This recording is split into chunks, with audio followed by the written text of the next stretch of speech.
put on my mic, put on your mic, put on Spotify, so we get some tunes in the background. Okay, perfect. We've made it to another Friday, so welcome boys, girls, and everyone in between. We are a studio created by artists for artists, and in our stream sessions, we talk about anything that comes to our mind as we create human art. I am Eso, and with me, as always, is the co-creator and motivator, Miss Lily. Hello, guys. Welcome back. All right, so tonight's challenge, well, it's pretty much a free-for-all tonight, but I'm going to be working on some experimental work because I have been essentially digesting a lot of art books lately. And I really want to experiment with creating a character sheet and get that and nail down a OC of mine. What are you going to be working on tonight, Lily? I'm not sure. We're gonna figure it out. All right, let's wing it. What's up? Mark is in chat. How's it going today, brother? Thanks for joining us again, man. Let's see here. Oh, tonight we are streaming from Instagram as well. So to any of the Instagram audience that may or may not be out there, thank you very much for being here or coming soon, right? It's our first kind of exploration of Instagram. It's probably where some of our biggest audience is at. So I'd figure we'd tackle that one first before trying out something like TikTok. So welcome, Instagram audience. I'll try to pay attention to chat on Instagram. So if anybody pops up or wants to join, talk about whatever topics we bring up or talk about the artwork, feel free to let us know. We can get into it. Just get right in there. But before we start drawing tonight, let's get a little housekeeping out of the way. If you are watching the stream, join us in chat. It lets YouTube, Twitch, and Instagram know that you're here and counted. If you're a first-time watcher on Twitch, hit that follow button. If you're watching on YouTube, be sure to hit that like, subscribe, and bell so you get a notification next time we're on. And if you're watching on Instagram, please feel free to give us a follow.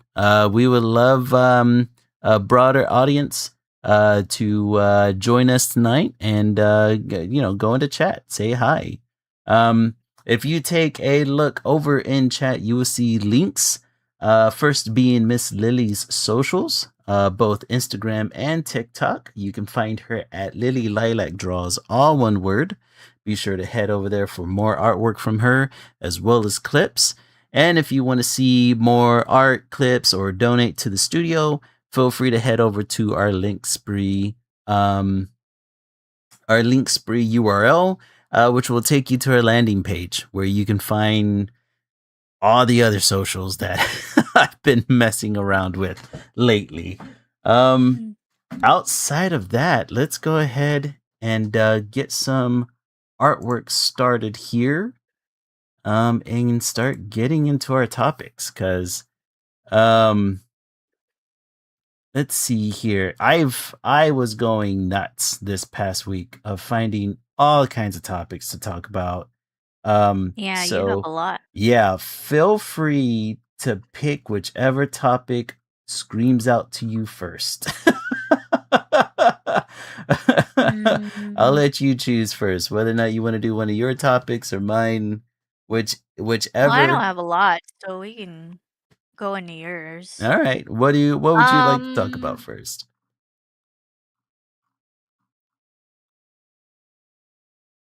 Well, I was thinking maybe, I don't know, but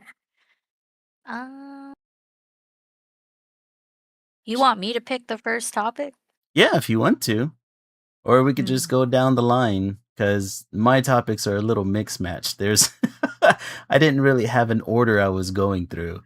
But if you want, we can go with the latest drama that's happening in the mangaka world with Miss Yorana, and everything that's happening there. Because I put her on our promo image because I knew as soon as I started seeing this bubble on social media, I was like, "Oh god, this is here we go again, man. This is gonna get fun." Um, but the story is that Miss Miorana recently deleted her X account due to the Western fandom. Mhm. She recently deleted her account after a wave of criticism and controversy spread across social media. And it was triggered by reactions to a fan made video involving the Gachia Gutha character. What's his name? Jabber. Gabber. Yes. Yabber? Gabber? Jabber. Jabber. Jabber. Like, Jabberwocky Jabber. or Yeah, yeah, yeah. The Jabber. Yeah, I forgot about that dance crew. Yeah, the Jabberwockies. Um. well, it's originally Mhm. cool little tidbit. Yeah. It's referencing the Jabberwocky from Alice in Wonderland, which is what they're referencing as well. Oh no I bet. shit. I guess I Yeah, didn't make that connection. I started thinking about the first thing that comes to mind is that dance Johnny but they're Depp did. also a dance troupe, and he dances, so that makes sense. There you go. It all Yeah. connects. It all connects at the end of the day.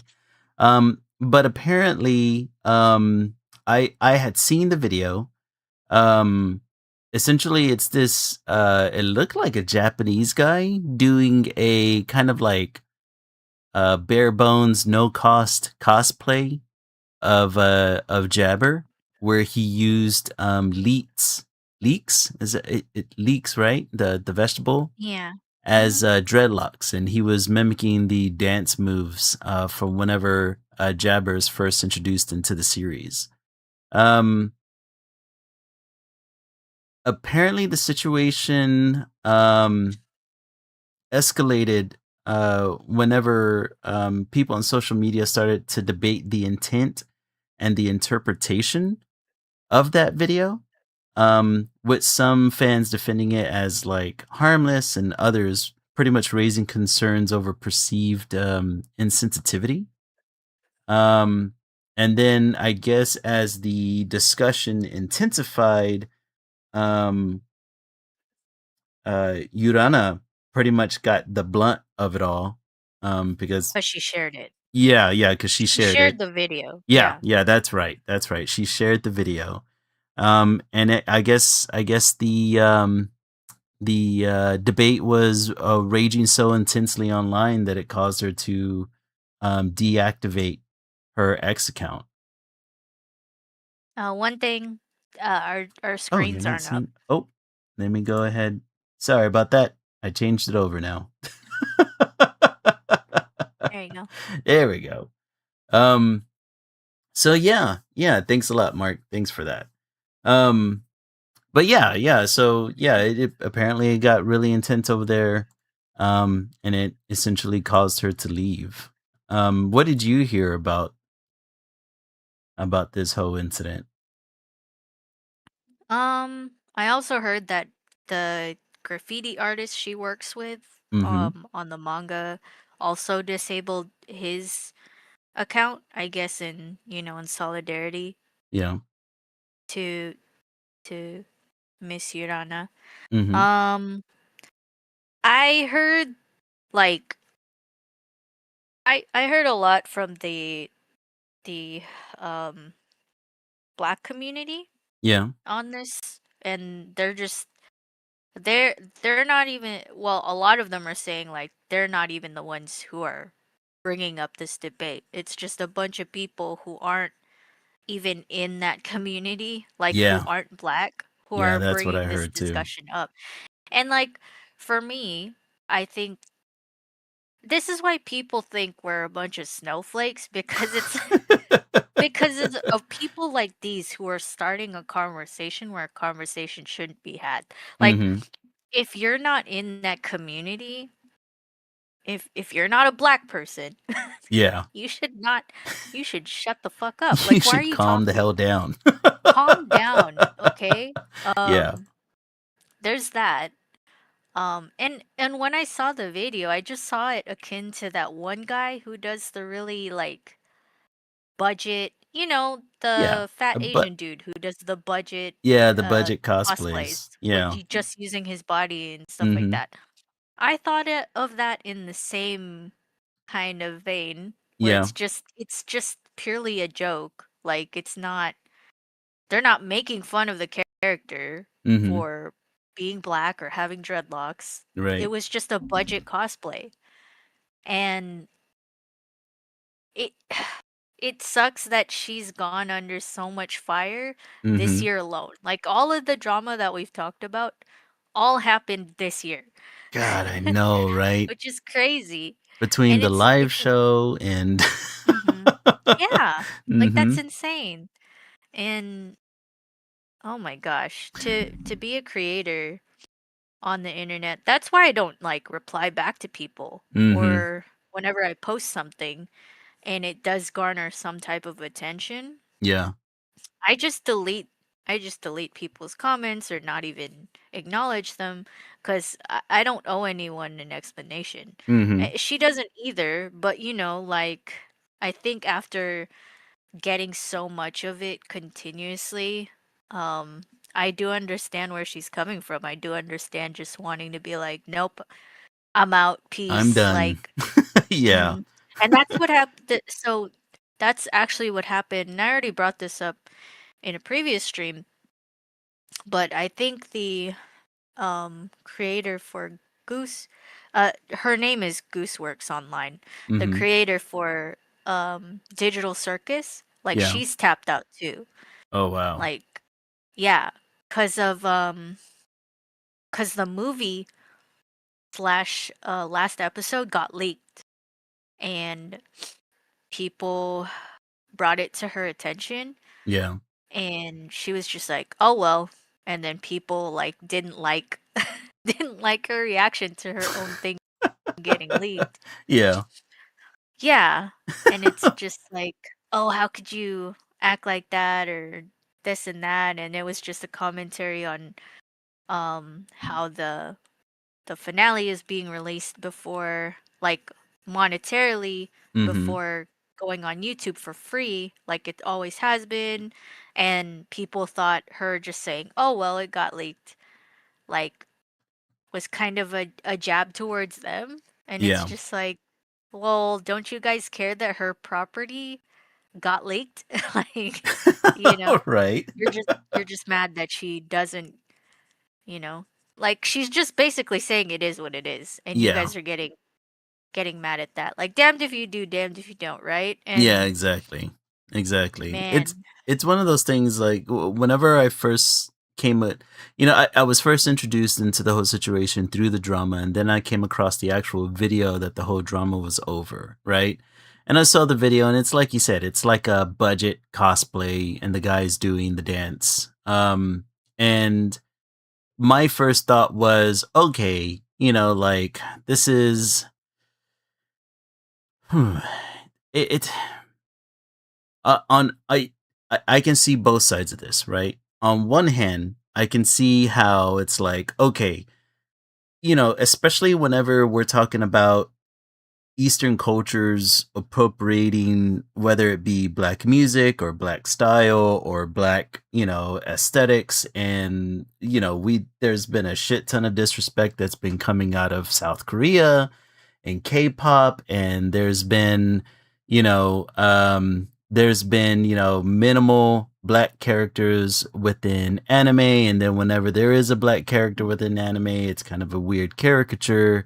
And I can understand how people at some point would see this video of this guy imitating Jabber, which Jabber, for the most part, right? Like Urana has done a really good job of like kind of trying to include representation, and every time the Japanese, right, other Japanese media gets it wrong, she's quick to reprimand them. So like anybody going after her makes no sense to me, right? Because she's been an ally, and she has respected the culture from the get-go, right?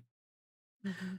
So I can understand why people would see that, right? Just a random low budget cosplayer, they would see that and they'd be like, right? Like you get Eastern fatigue, right?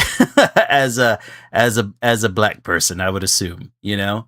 Um, but then, like after the initial comment, I'm sure it was pretty much over, and then it got taken over by another group, which then in of itself is like kind of the issue where it's like, okay, like maybe, a small group of black people set their piece, and then all of a sudden everybody came in, and because it's popular to kind of dogpile on somebody, because, saying, adding more drama or adding more gasoline to the fire gets you more views, and you want to cover it on your social media, and everybody wants to have their like little, viral comment here and there. Of course, people start piling it in because we live in a society where we monetize sensationalism, right? So you have all these people that are dogpiling, and unfortunately, like Urana is like at the epicenter of the whole thing. And it's like, well, and at the end of the day, it's not her, right? She's been completely respectful, but even she has to hit her limits on what she's willing to deal with, and the amount of blame that's being thrown her way, and especially on X of all platforms, where they monetize you to say the most outlandish shit. You know what I mean? It's like, yeah, eventually she's gonna get fed up with it. Eventually she's gonna um delete her account. And what makes it worse to me is the fact that whenever she deletes her account, these sensationalists out there decide to monetize on that, right? So as soon as she deleted her account, then you started having a certain group of Western fans coming in and trying to instigate the debate online with even more, but with bigotry, right? So then they started coming in saying like, oh well, they started specifically targeting black fans, saying that, oh well, black fans are the reason why Yorana is getting attacked, um, and that this justifies why no mangaka should ever try to show representation in their anime, right?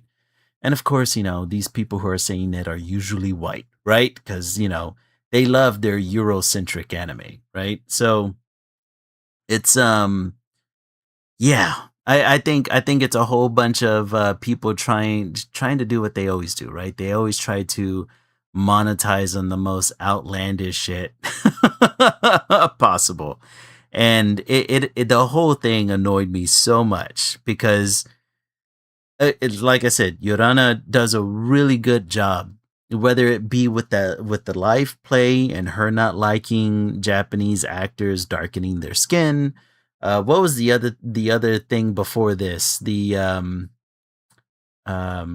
was the live play. There was something else I'm forgetting now because we probably covered it in past streams. Do you remember what were the other controversies that was happening with her besides the whole non-binary thing as well?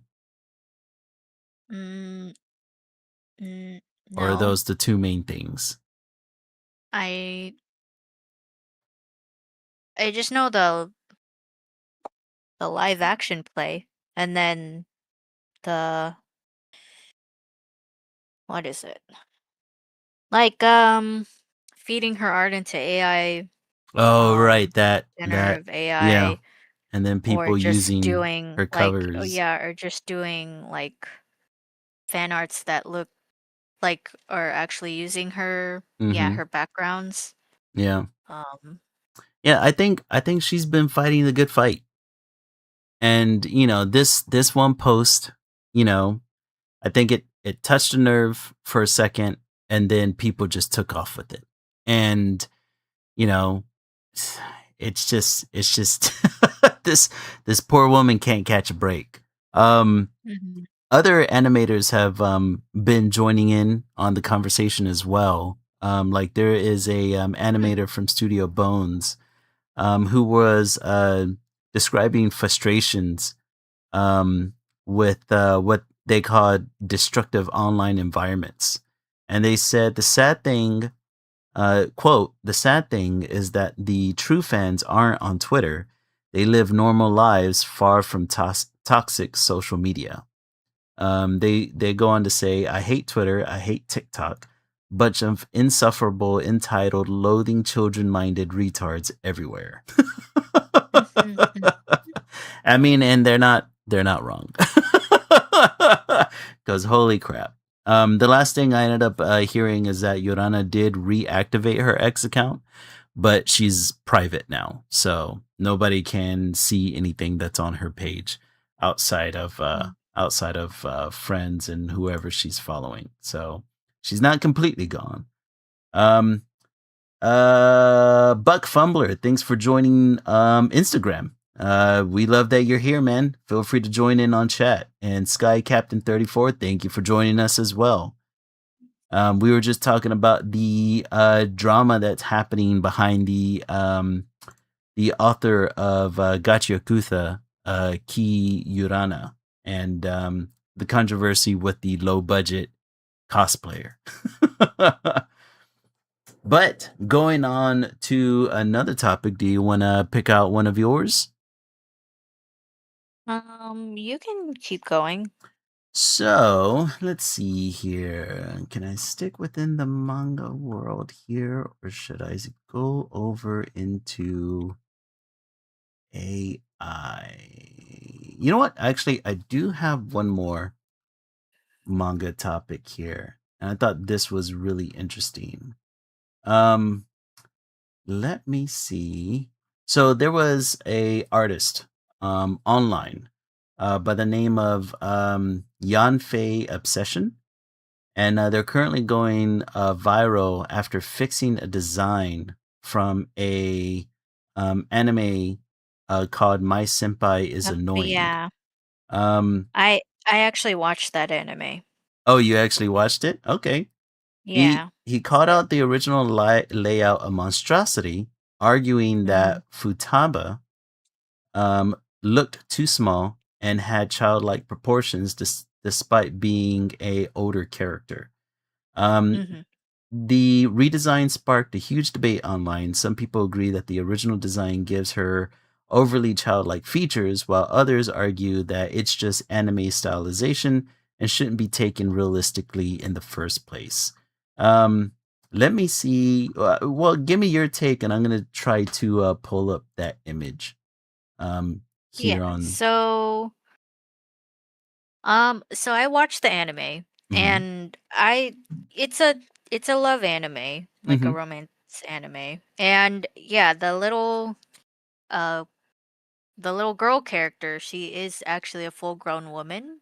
Yeah, She's just, kind of suffers from uh just being small. childlike, but like being a yeah, Hmm. being like a small person. But yeah, I did find it weird that the artist chose to make her look like a child because I'm a small person too. Hmm. Um but I and yeah, some ladies don't have all the curvature and stuff like that, right? Right, But sure. past the point you don't look very much like a child just cuz your face, your bone structure grows a little bit more, so you look more like an adult person rather than a child, if you get what I mean. Like Right. your face fleshes out more, stuff like that. Your body matures a little bit more. Um, so it is weird that her character does look childlike, Hmm. even in the scope of being in an anime style, right?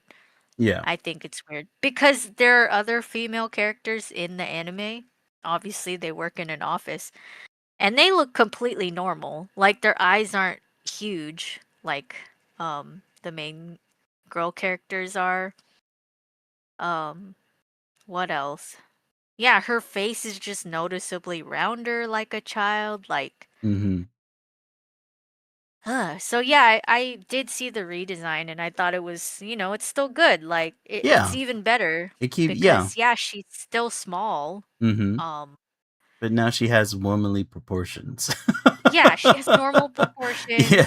Um, she could, she could still be perceived as younger, but Mhm. she's noticeably an adult. Like, speaking as someone who's a small person who also looks younger than I am, Mhm. um,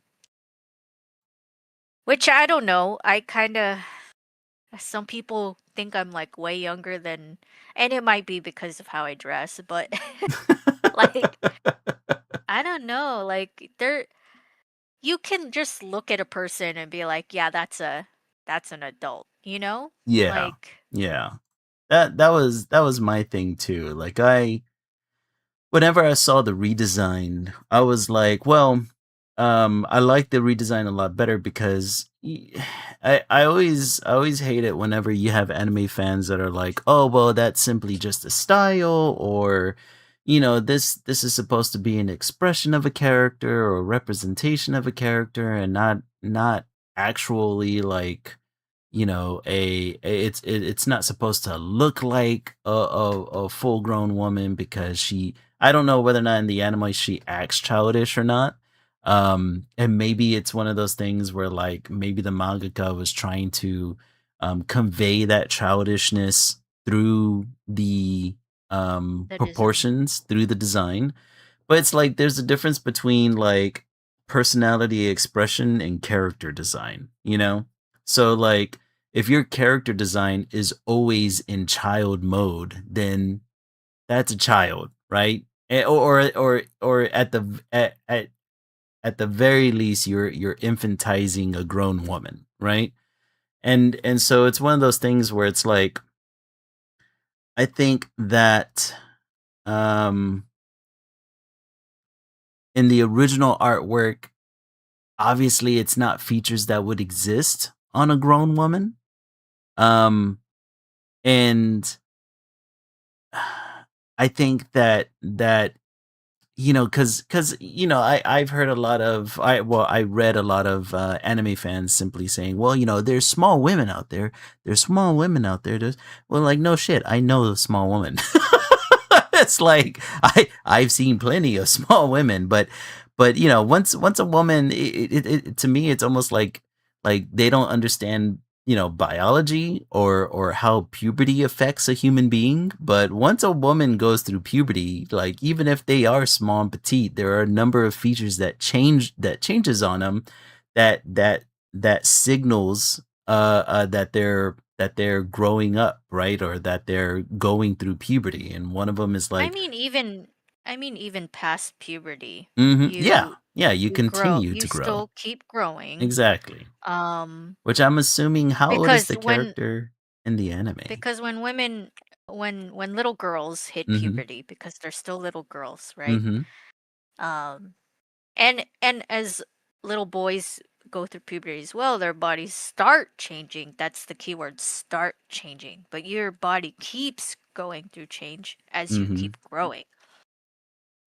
It's not like you hit puberty and you're magically a full-grown woman, right? No. Yeah, yeah, yeah. It's a These it's are a tr it's a let's slow transition. differentiate that. Yeah. Yeah. Um uh you know, but she's like in her 20s, this character. Mhm. Um what's the anime called again? My senpai is annoying. Okay. I'm Let's assuming that look. she's somewhere in her 20s. Yeah, they're in their 20s. Yeah. I mean, They yeah. work an office job. Yeah, even in your 20s, you start developing signature features that Yeah, signal like that I said, yeah. you you can see someone's kind of an adult when their face looks fuller. Mhm. Um, your bone structure also changes, Yeah, definitely. that sort of thing. Like you're a mature body, a Mhm. human, Yeah. because you've hit that age. Um, what is her name? And Oh, I have what no is her idea name? actually. Futaba. Yeah. Futaba Igarashi. Futaba Igarashi is she's 23. So Oh, yeah. she's Oh. 23.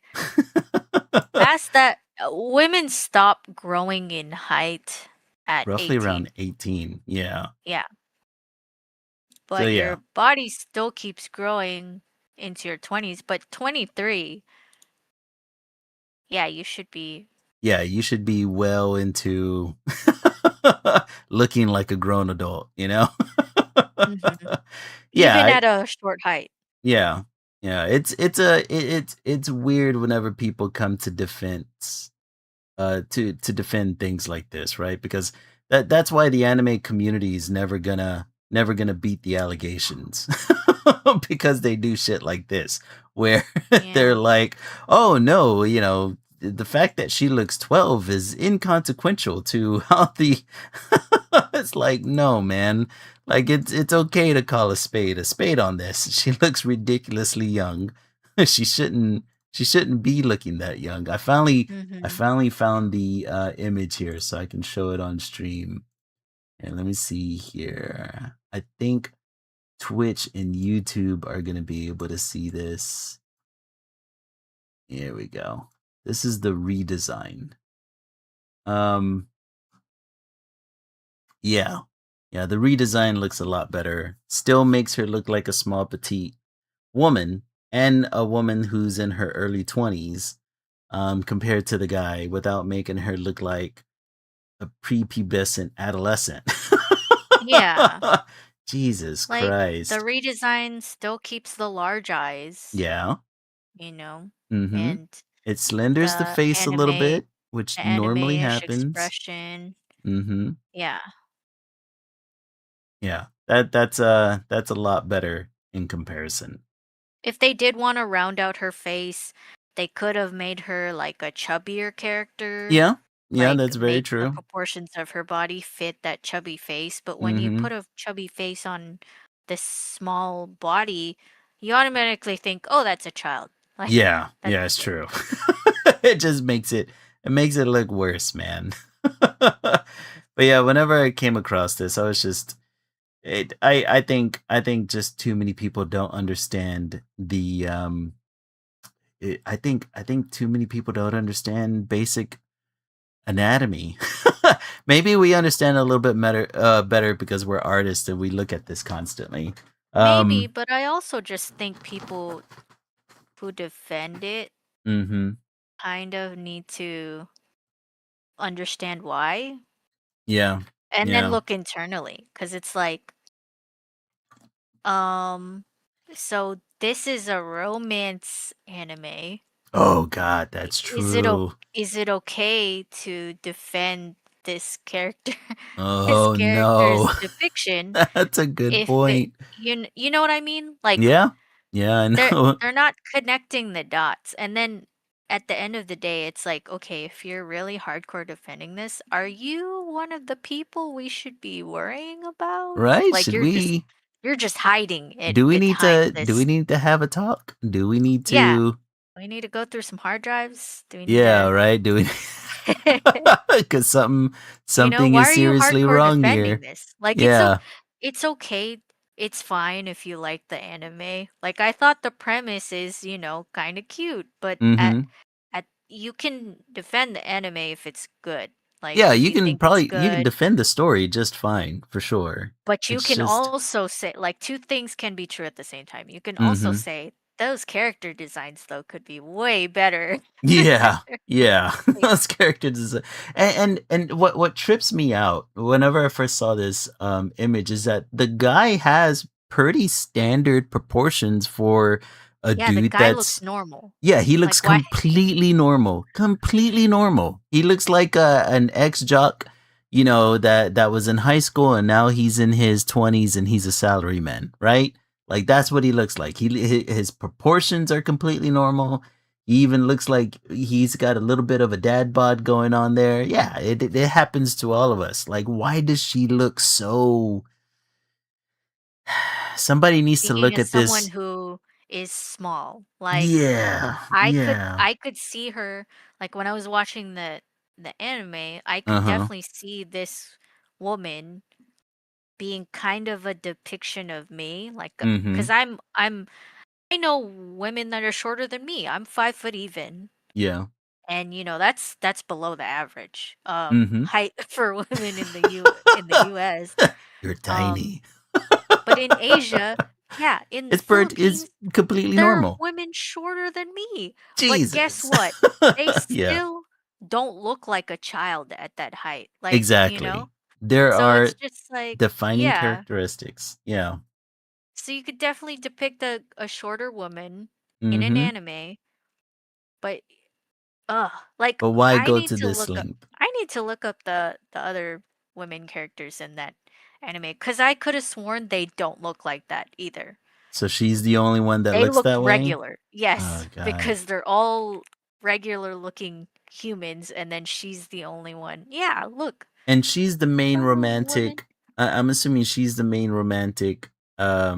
What's the word I'm looking for? She is the Interest, yeah main romantic interest, right? protagonist. Yeah. Oh God. Yeah, I think at this point we need to search the mangaka's hard drive.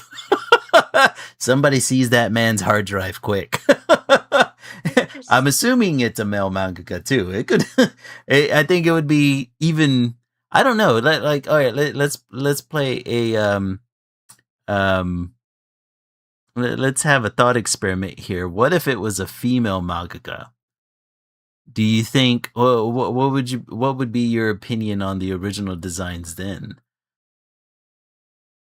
I just don't think a woman would draw Yeah, the I don't female think so character like either. that. And if she did, she would just kind of have to be like a little self-hating, or I don't know. I don't even know what to call it, honestly. Something's wrong with her if it's a female mangaka. Golly, man.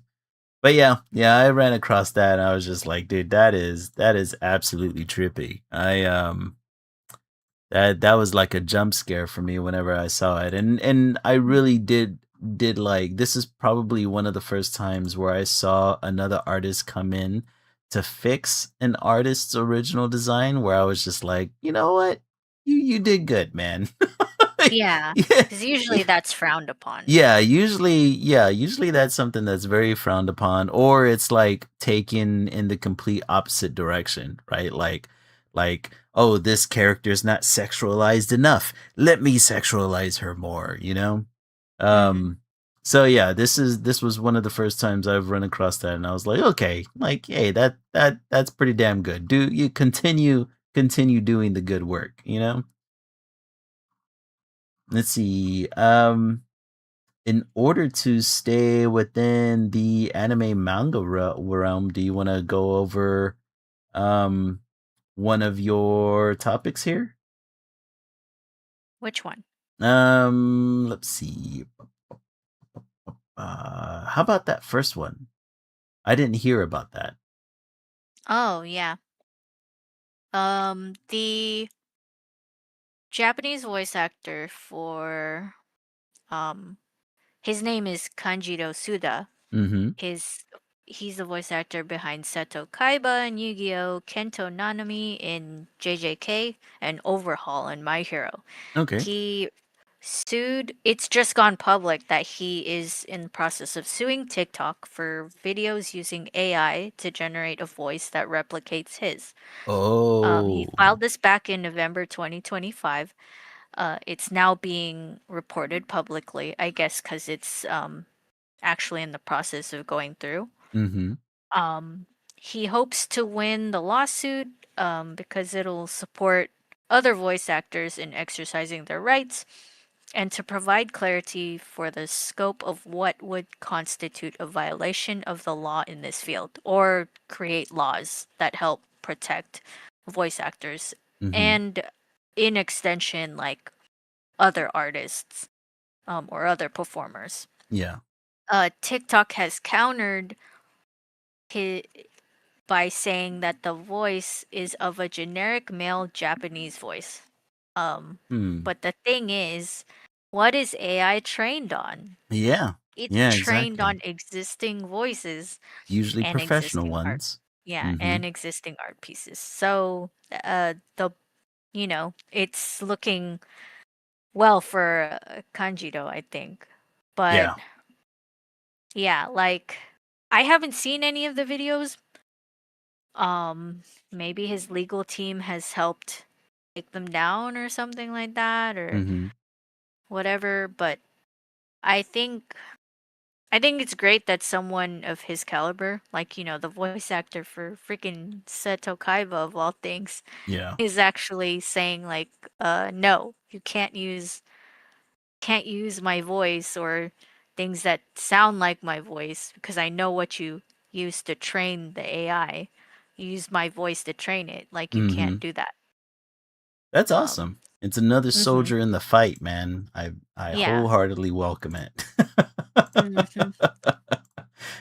Well, hopefully he sticks to it, right? Yeah, exactly. Yeah, that's one of my things, man. And I think that segues perfectly into a couple of other topics that involves AI because we're starting to see it more and more um through apps, and that I think that if he comes away from this lawsuit on top, I think it's gonna start sending more and more signals out to the other AI companies that they need to stop this crap. Mm. They really do. Particularly the topic I'm talking about is let's see here. Um the first one I think I want to go over is the topic I came across regarding Stan Lee. Um, Mm. so everybody knows who Stan Lee is. He was pretty much the face of Marvel Comics since as far back as I can remember. And whenever I first heard about this story, I was like, have you ever seen that meme of that chick that tries the uh LaCroix for the first time and like she hates it and then she kind of likes it and then she hates it again? No. No. So Mm-mm. but it kind of describes the kind of feeling that I'm having with this story because whenever I first heard about it, I was like, "Oh, dude, fuck this." And then I started reading into it and I was like, "Okay, that's kind of interesting." And then I continued to read it and I was like, "Nope, I hate this again." So, What was the interesting part about it? well, Stan Lee's voice and likeness has been sold off to be recreated by AI, Mm. by this company called 11 Labs, right? Deadline reported that Stanley's estate is embracing what they call the superpower of artificial intelligence. Um, Under a deal with the Stanley universe, the comic book creator's cloned voice will narrate some of his favorite books in the 11 Reader app, right? So that was the first thing. That was whenever I first heard that they were going to be recreating his voice and image, I was like, ah, I fucking hate that. And then whenever I read that they were going to be using his voice, they were going to be cloning his voice to narrate and read some of his favorite books. For He has like a Stanley Book of the Month club that's mainly for children, right? I was like, okay, all right, like if you were ever gonna use AI, and if somebody's estate was gonna give a company um the go ahead to say like, hey, you can use this voice for this purpose, using it to narrate books for future generations to experience Stanley, right? I think it's pretty fucking cool, right? It's educational. It helps the kids. They get exposed to Stan Lee as like this grandpa figure. It's a win-win-win, right? Um, they were saying that some of the first books were gonna be like Robert Louis Stevenson's Treasure Island, and then 11 other books being adapted in the coming years, right? Um, but then I read this. They say Furthermore, Lee's likeness will be available on the 11 Labs image and video marketplace, enabling users to create the kind of cameos that cemented his association with the Marvel Cinematic Universe. Music has also been created inspired by the aesthetic and energy of his imagination. And that's whenever I said, what the fuck? I hate this again. Mm. Because it's like, all right, if you were going to use his voice to read books, fine. But now you're like monetizing his, like recreating his image to do like cameos in people's AI videos. Like, I mean, come that's on. what it comes down to, is Yeah. money. Yeah, exactly. Exactly. They're gonna essentially monetize Stan Lee. Yeah, like the first thing that comes to my mind, you've heard of those the website Cameo where you can pay actors to, send you a video of them saying whatever the hell you pay them to say. That's what I'm Mhm. imagining they're going to be doing with the dead image of Stan Lee. And I'm just Yeah. like, what the fuck, guys? No. No, no, no, no, no, no, no.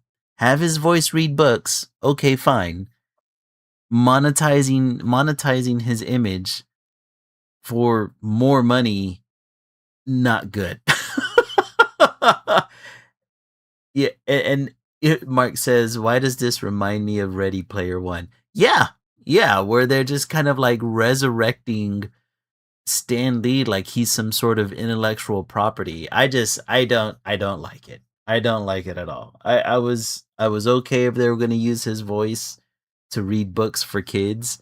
I am not okay with people making AI generated videos of him doing God knows what. I just Mhm. fuck me, man. It just put me in a bad mood. It put me in a real bad mood whenever I read that. So I hated it whenever I first read it. I was kind of okay with it whenever I got to the reading the kids books part, and then I hated it again once I kept going through. Um, the estate of Stan Lee, somebody by the name of Chaz Rainey, said that Stan always believed in meeting his fans where they were in the pages of a comic at a convention or a quick on-screen cameo. This partnership is a way of continuing that. Fans have always told us that when they read his comics, they hear his words and Stan's voice, and now, thanks to 11 Labs, we will make that a reality. It just feels, I know they're trying to justify it, but it feels like a cash grab, right? Like this idea that where they say Stan always believed in meeting his fans where they were. Yeah, whenever he was alive, right? He liked interacting with fans and being with them because he felt as if he could bring a presence to comics. The man was like a one-stop shop of marketing for comic books. I don't think comic books would have ever hit the height that they hit if not for Stan Lee. His AI recreated corpse isn't going to do that. It has no intention other than to make money. And I'm just like, just fuck you guys. Like, just that's bullshit, man. Like, I don't know if Stan Lee's wife is still alive. I'm pretty sure I read that she may have passed away before him. But it's like outside of his remaining kids, you can't tell me that they don't make enough money or they don't have enough money in reserve and that they have to like cash in on the image of their dad. Like Mhm. that I don't like none of it. I don't like it at all. And like they had a decent idea in the very middle of it, but I don't know. I don't know. What do you think? Um, well, this is very Black Mirror-esque. Mhm. They Yeah. actually have you watched Black Mirror? I've watched some episodes here and there, but never all Okay, the way so through. there actually is kind of a kind of an episode that touches on this, where Oh they fuck. take the likeness of a person who's passed away and they Mm-hmm. can replicate it. And it kind of like, I think a few episodes touch on it actually. And Mm-hmm. it kind of takes away from the the magic that was his life, you Mm-hmm. know, Yeah. because you're only allowed the time that you're allowed while you're here. Mm-hmm. And when, you know, you kind of learn to appreciate the person more for what they've done, knowing that they were here and that, you know, their time is done, I guess. Mm-hmm. But to like death, to make it a bit morbid, death makes you appreciate life more because you know it's going to end, Mm-hmm. you know? Yeah. If we're able to just replicate people's like likeness and voice and stuff like that, I think it kind of spits in the face of their life that they had on in the time that they had, I Mm-hmm. guess is what I'm trying to say. I don't Yeah. know. I think it's weird. Like and so dystopian, and it's definitely just that's it. Like they just want to make money. Like Mm-hmm. yeah, it'd be cool to have him read comic books and books to children, Mm-hmm. but it's not going to be free. Yeah, yeah, You that's you'd the be other thing I didn't know. Like they said yeah, that this like was for his book club, so that's definitely a subscription based exactly. You're service. probably Yeah. going to have to pay more just to be able in that to be in that Ah, damn it, man. tier to hear his voice again. So it's just like, dude, all of this is just for the money. Like Yeah. There you has to don't be a fucking limit care. to this kind of You stuff, don't man. fucking care about that They kids. they don't. Nobody cares about that kids. They don't They give a only shit care about about the it. money. Yeah. Yeah, Of course. they're just being content pigs where they're just like, I want to see Stan Mhm. Lee cameo in the back of a video that I want to that I want to prompt, you know? And it's just like, fuck, Like man, like no. mhm. No, no, no, no, no, no, no, no. Like it this would even upset me if the MCU decided to do this, which thank God they haven't, right? Hopefully Like they don't I'm so hopefully glad they don't they think they yeah, they haven't can. come around and be like, "Oh, we're going to throw in a Stan Lee cameo after his death." Like I think the last one he did was for like Big Hero 6 was one of the movies that he I think it cameoed was in. Spider-Man. Yeah, yeah, I Spider-Man think was it was probably one into of the the last ones. Spider-Verse. Mhm. And that was like, yeah, just leave it at that, man. Like I really really really hope Disney doesn't decide to do that because I put the blame solely on Disney if this happens because these guys when it comes to AI they really don't give two flying fucks. Yeah. I mean, it, I like I've already said, I don't think AI should be used at all for the creative space. Hmm. Um, yeah, it's cool. It'd be so cool if we could just get everything right away. Like, that's really great. Yeah. But you have to factor in everything that's wrong with it. It's Hmm. really bad for our environment. It's turning the water brown in some of the states here in the US God, I already. know, man. Um, It's consuming so much energy that we need. We're already in an Hmm. energy crisis. It steals properties from artists who didn't consent. Right? It's using money, which we all don't have enough of. Could Yeah. I keep going? I mean, that's pretty much it, but it's those handful of things are already really bad. Do we really want to Hmm. keep going? And I've already said, like, yeah, it'd be cool. AI has so much potential, but it really, if we have to use it and it has all of those bad things going for it, whenever we do use it, we should be using it for something good. We should be using it for the medical field, um, for anything that would actually benefit humanity. We Yeah. don't need, I love you, Stanley, but we don't need to hear your voice again. Like, we've Yeah. already Not if like it's I gonna be said, monetized like this, yeah, man. we've already appreciated his life. We've Mhm. been fortunate to see him in Mhm. his, in his lifetime Yeah. cameo, being in these movies and stuff like that. That was great. Like, I'm Mhm. sorry for the future generations you don't get to see it, but that's just how life is. And if they Appreciate, do wanna see it, they can watch the movies. watch the movies. There's plenty of video of him out there, you know? Hmm. Yeah, exactly. Just appreciate what you got. Mhm. Don't need don't mean to make it sound super morbid, but we really need to stop. We really need to Yeah, stop. Stop it. before this So gets no. any worse. Yes, stop it, get some help, make AI do actual good things for humanity, please. But Yeah. that's Jesus wishful thinking. Christ, man.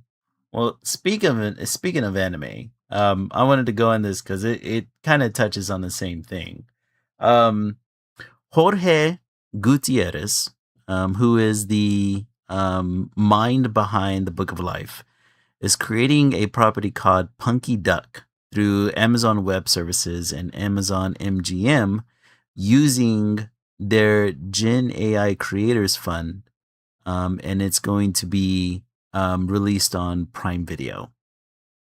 Um, as reported by bleedingcool.com, this is a initiative that's powered by Project Nora. Um, the tech is described as Amazon MGM Studios' purpose built AI production platform for cinematic storytelling, used exclusively by Amazon MGM Studios and those creators selected for the new Creators Fund. Um, Jorge has been he's kind of been like an independent darling for a while, even though technically he's not really an independent, right? He's had pretty large projects produced based on his work. He's had what was that independent cartoon that he came out with called again? I forgot. Is it Cartoon like on yeah, it's a Nickelodeon, cartoon? Uh-huh. El Tigre, Yeah. So is which he I loved El Tigre. mm-hmm. And and you sent me a meme. What was it? Was it earlier today or yesterday? Um about Sometime this week. yeah, sometime this week of Latinos being really pissed off at this guy for diving into AI the way that he is. He recently, so obviously a lot of people have been coming at him because he is considered a traditional, he used a lot of traditional animation and El Tigre. And then for the Book of Life, of course, that was 3D animated. So Hmm. a lot of people have been coming down on his head about this for working with Amazon with their uh, Gen AI Creators Fund, and then essentially building a whole cartoon out of that Project Nora technology that they have. Um, he has responded. He says, it's a big time experiment for me, and I will be cautious as possible with AI. Artists driving tech and not the other way around is my goal. Um, let's see. He goes on to say, I've been developing things at most legacy studios for years, and Punky Duck, to my complete surprise, went to greenlight in 2 months from my first pitch. Cautiously optimistic of what we can accomplish with the support of Amazon MGM Studios, taking a chance on an original feels like a miracle these days. So essentially, he's saying that he wants to be that this property, Punky Duck, is going to be a artist first initiative that, as he's kind of explaining here, that he wants to use AI in the process of that creation. Um, how do you feel about that? How do you feel about having a property like this that is being driven by artists, but they're using AI to help? Well, So the reason why everyone, not just the Latino community, Mhm. um, I think the Latino community is getting really outraged about it because, they had this representation from Yeah. this Latino creator, Mhm. but everyone in the artist community space is upset at him because he's just the biggest definition of a sellout because Yeah. he was staunchly against AI. Like Mhm. he voiced his disapproval of it before, and then all of a sudden, you get buku bucks from Amazon, and you're like, what do you mean? I love AI. Like, oh my gosh, it's so amazing. Yeah. Really? Like, what do you Mhm. mean I spoke out against it? No, I didn't at all. Like, Fuck, no. man. He finally gets money. He finally Uh-huh. he finally gets this property greenlit and he shuts up. Yeah. Like, which that's why a lot of people are upset. It's just like, it would have been one thing if you never said anything Mhm.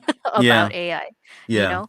But this is just if you had to define sellout at all with a great example, this is it. Like Yeah. you Yeah, this would definitely be good it. job, buddy.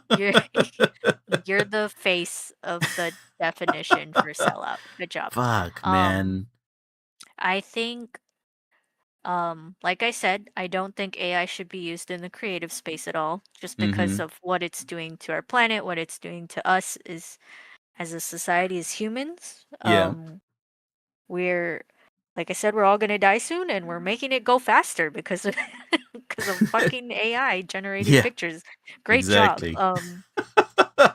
I even if it didn't have those problems, right? Like Mhm. it wasn't affecting our planet, it wasn't affecting our ecosystem and our Yeah. ability to live. Even if it didn't do that, I still think it's spitting in the face of the process itself. Like Yeah. you don't become an artist because You want genuinely because of the ending Mhm. process. Yeah. Like, Yeah. yes, I love that I am making this pretty picture for you guys right now, and I Mhm. love that it's going to become a pretty picture. I love that. Yeah. But I love the the time and the effort and the process that it took to get here because Exactly. I didn't come out the womb drawing like this, okay? I Mhm. didn't I didn't even draw like this like a year ago. Oh, yeah. Um, you know, Yeah, and there's you there's a whole conversation that could be had about I hate it whenever people tell artists like, "Oh, you were born with a gift." Like, "No, no, I wasn't. I practiced this day in, day out, okay?" thank you, but I honed the gift. Like Exactly. I took the time to perfect this gift because yeah, Mhm. you get a natural like I feel like people get a natural what's the word? Inkling? Like a kind of like they're drawn to certain Yeah. Yeah, passions. Like do you yeah. we're all born I think with a natural passion towards something. But Mhm. you can definitely even if you suck at drawing and the thing that everyone tells artists like, "Oh, I can't even draw a stick figure." Well, you can Yeah, you you can can pick up a as long as pencil you practice. and learn how to draw a stick figure and more if Mhm. you do what artists do, which is go Yeah. through the process.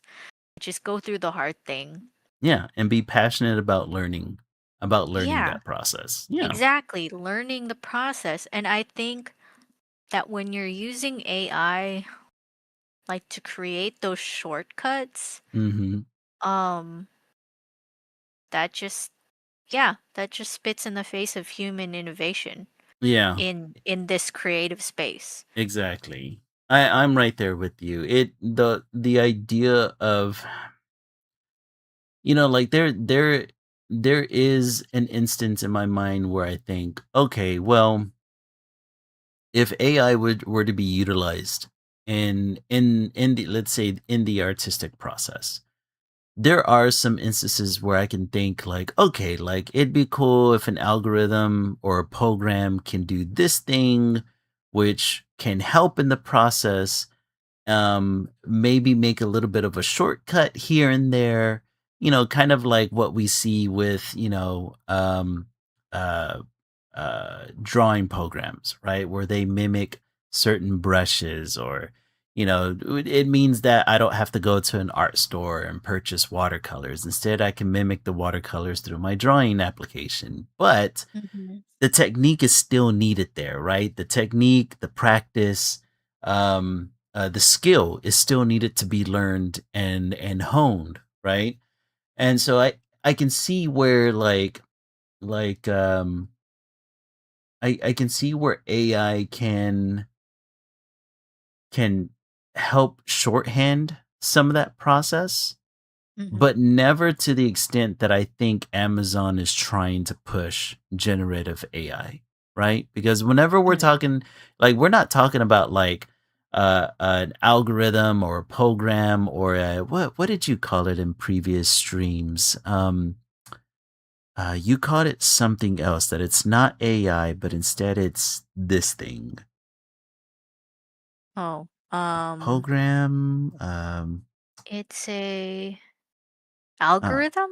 yeah, something like that. I can't remember exactly, but you made a great point at the time, right? Where it's like, yes, it's not AI, but instead it's mechanicians that are built directly into the program in order to help shortcut or shorthand a process that would normally be a little bit harder, or it would take a little bit longer to accomplish something, right? Mhm. But that's not what Amazon's going here for, right? This Project Nora is tech, as they put it, purpose-built AI production platform for cinematic storytelling. So this thing is spitting out generated AI content.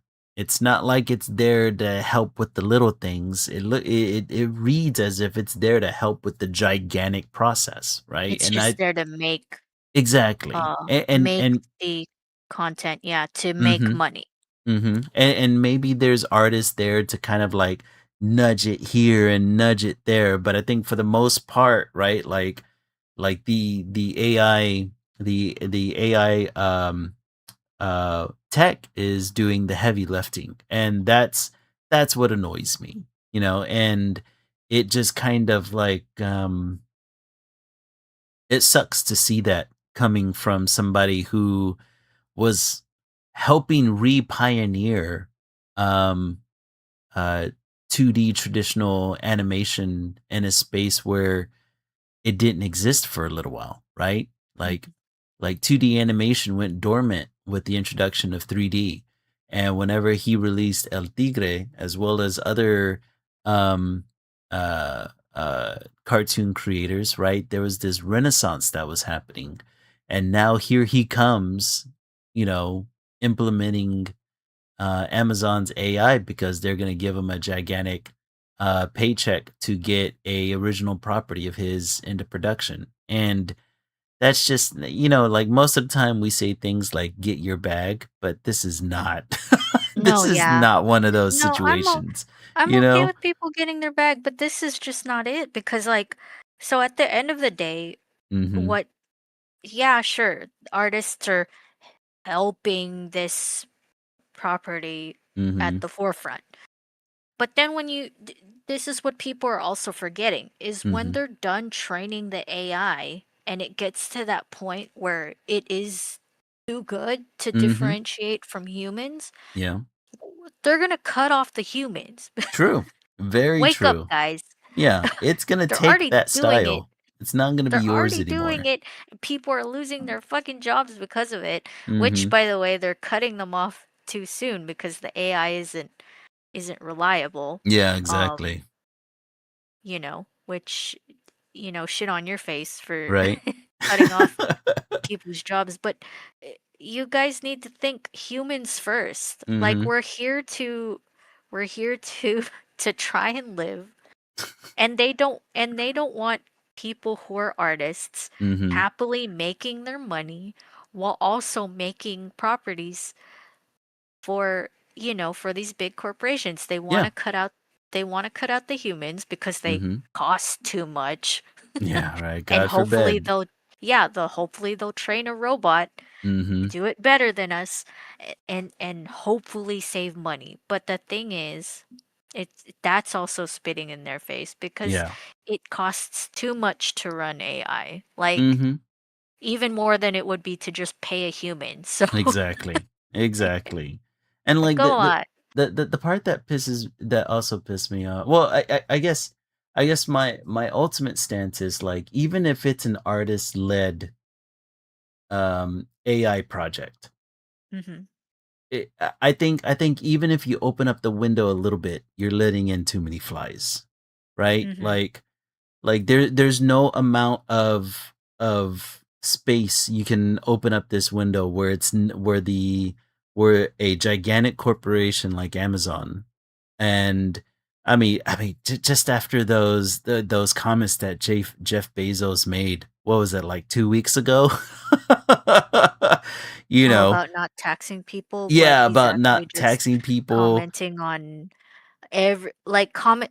Okay, so the comment that people were seeing at Mhm. the forefront was him saying like, why are we taxing basically the common man? Like it's not Mhm. fair for a nurse who makes 75K a year to be paying, what was it, like 12K in taxes a year? Yeah, And yeah. people were like, that's marketing him as like a good person, but Mhm. obviously people Oh, were dude, the like PR me was were out in like force for him. were Yeah. like, "What? This is weird. Are Oh, you dude. actually a good guy now?" And then Right. you searched it up and was like, "Oh, that was in the same sentence of him saying like I should be taxed that much. I Yeah. should be." Yeah, he was sitting there going, "Oh, well, you could tax me double and it wouldn't help the teacher out in New Jersey." It's like, That's so "Motherfucker, dumb. like that's not That's how the any of dumbest this thing I've works." ever. Yeah. And, like, I whenever I saw that dude, like alarm bells started going off in my head, like, this guy's just trying to demonize taxes. Like, it's the same playbook all over again. Just so he doesn't have to pay any, Yeah, especially the minimal amount that he pays already, in comparison to his overall which is wealth. crazy. Yeah, and so you got this company like Amazon. The moment you give them an inch, they're gonna take a mile with this, and it's just Mhm. going to be, Jorge is gonna give his style over to this AI bot, and then whenever they decide that he's making too much money, I hope he doesn't think they're gonna keep him around out of goodwill. No, they're gonna get rid of your ass, but they're still gonna have your style. It's not gonna be Mhm. yours anymore. You It's just now in sold your the soul AI. over. Good job. Exactly. You You're fucking yeah, idiot. exactly. So he basically sold his art style. So Yeah. now He pretty much now it's gave it away gone. now. Way to He go. did good job, you fucking idiot. Yeah. And I what's hope funny is that is that he I hope goes it on to paid you a Twitter. lot. Right. I hope that that bag was big enough to to give away your artistic freedom, man. He went onto Twitter and he wrote, "I understand that a lot of people Wait, I understand that a lot of you are happy for me, and a lot of you are really angry at me for experimenting with AI at Amazon. I'm gonna leave the comments open so you can get it out and hopefully feel better. Any death threats will be reported. Anyone threatening Sandra and my son Luca I will report those too.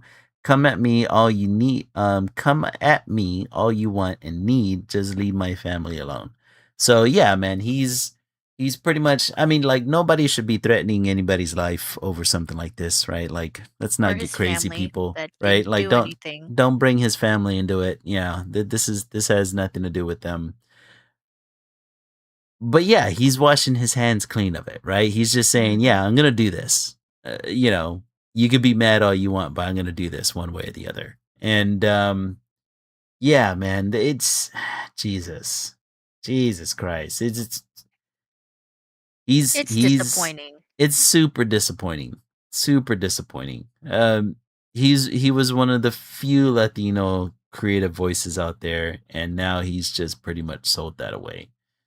So yeah, yeah, I don't think I'm gonna be catching this on Amazon Prime. That's for sure. I think it's even more disappointing because he was saying like, "Oh, it's so hard to get your property greenlit these days." But it's Hmm. just like, dude, have you not seen indie properties and how successful they are? I know, Like those man. those people and those people they're able to make money because they make merchandise or even like do his Kickstarter or something, to get help from fans. Hmm. Um but they start those properties purely just out of love. Yeah. And it's so sad to see someone who's kind of just lost sight of that Hmm. and also lost sight of the potential. Like you can get greenlit by your own fans, man. Yeah, Like you will man. get They would fund you would get anything that you come out yeah, with. you would have got so much money, but You look at idiot. you now. I mean, Hmm. I'm glad good job, you got money, but like we said, you're done. Like I Yeah, think your art style's just gone now, man. yeah. Like You have sacrificed artistic integrity for the sake of, dude, I that hope sucks. they paid you millions. I really hope that this is in a It situation where better it's be, like, yeah, it oh, better they be worth it. greenlighted my IP. So awesome. Like, bro, this better have been like millions upon millions of dollars. Otherwise, you are the biggest idiot. Like, Exactly. you know, because I've seen promotional images for this Punky Duck, and it looks Mhm. like his style, obviously, right? Like most of his Yeah. properties carry the same artistic style. Like he's literally selling the style away. And that's it. That's it for him. And how is he going to feel whenever people start using this style to create stupid memes or AI slop on the internet? Like Mhm. there's not a damn thing he's going to be able to do or say about it cuz hey man, you've enabled this. Like, oh god, man. What a moron. And this is why I'm glad that you have a big director like Steven Spielberg shitting on AI. Did you hear about what he said recently? No, what do you say?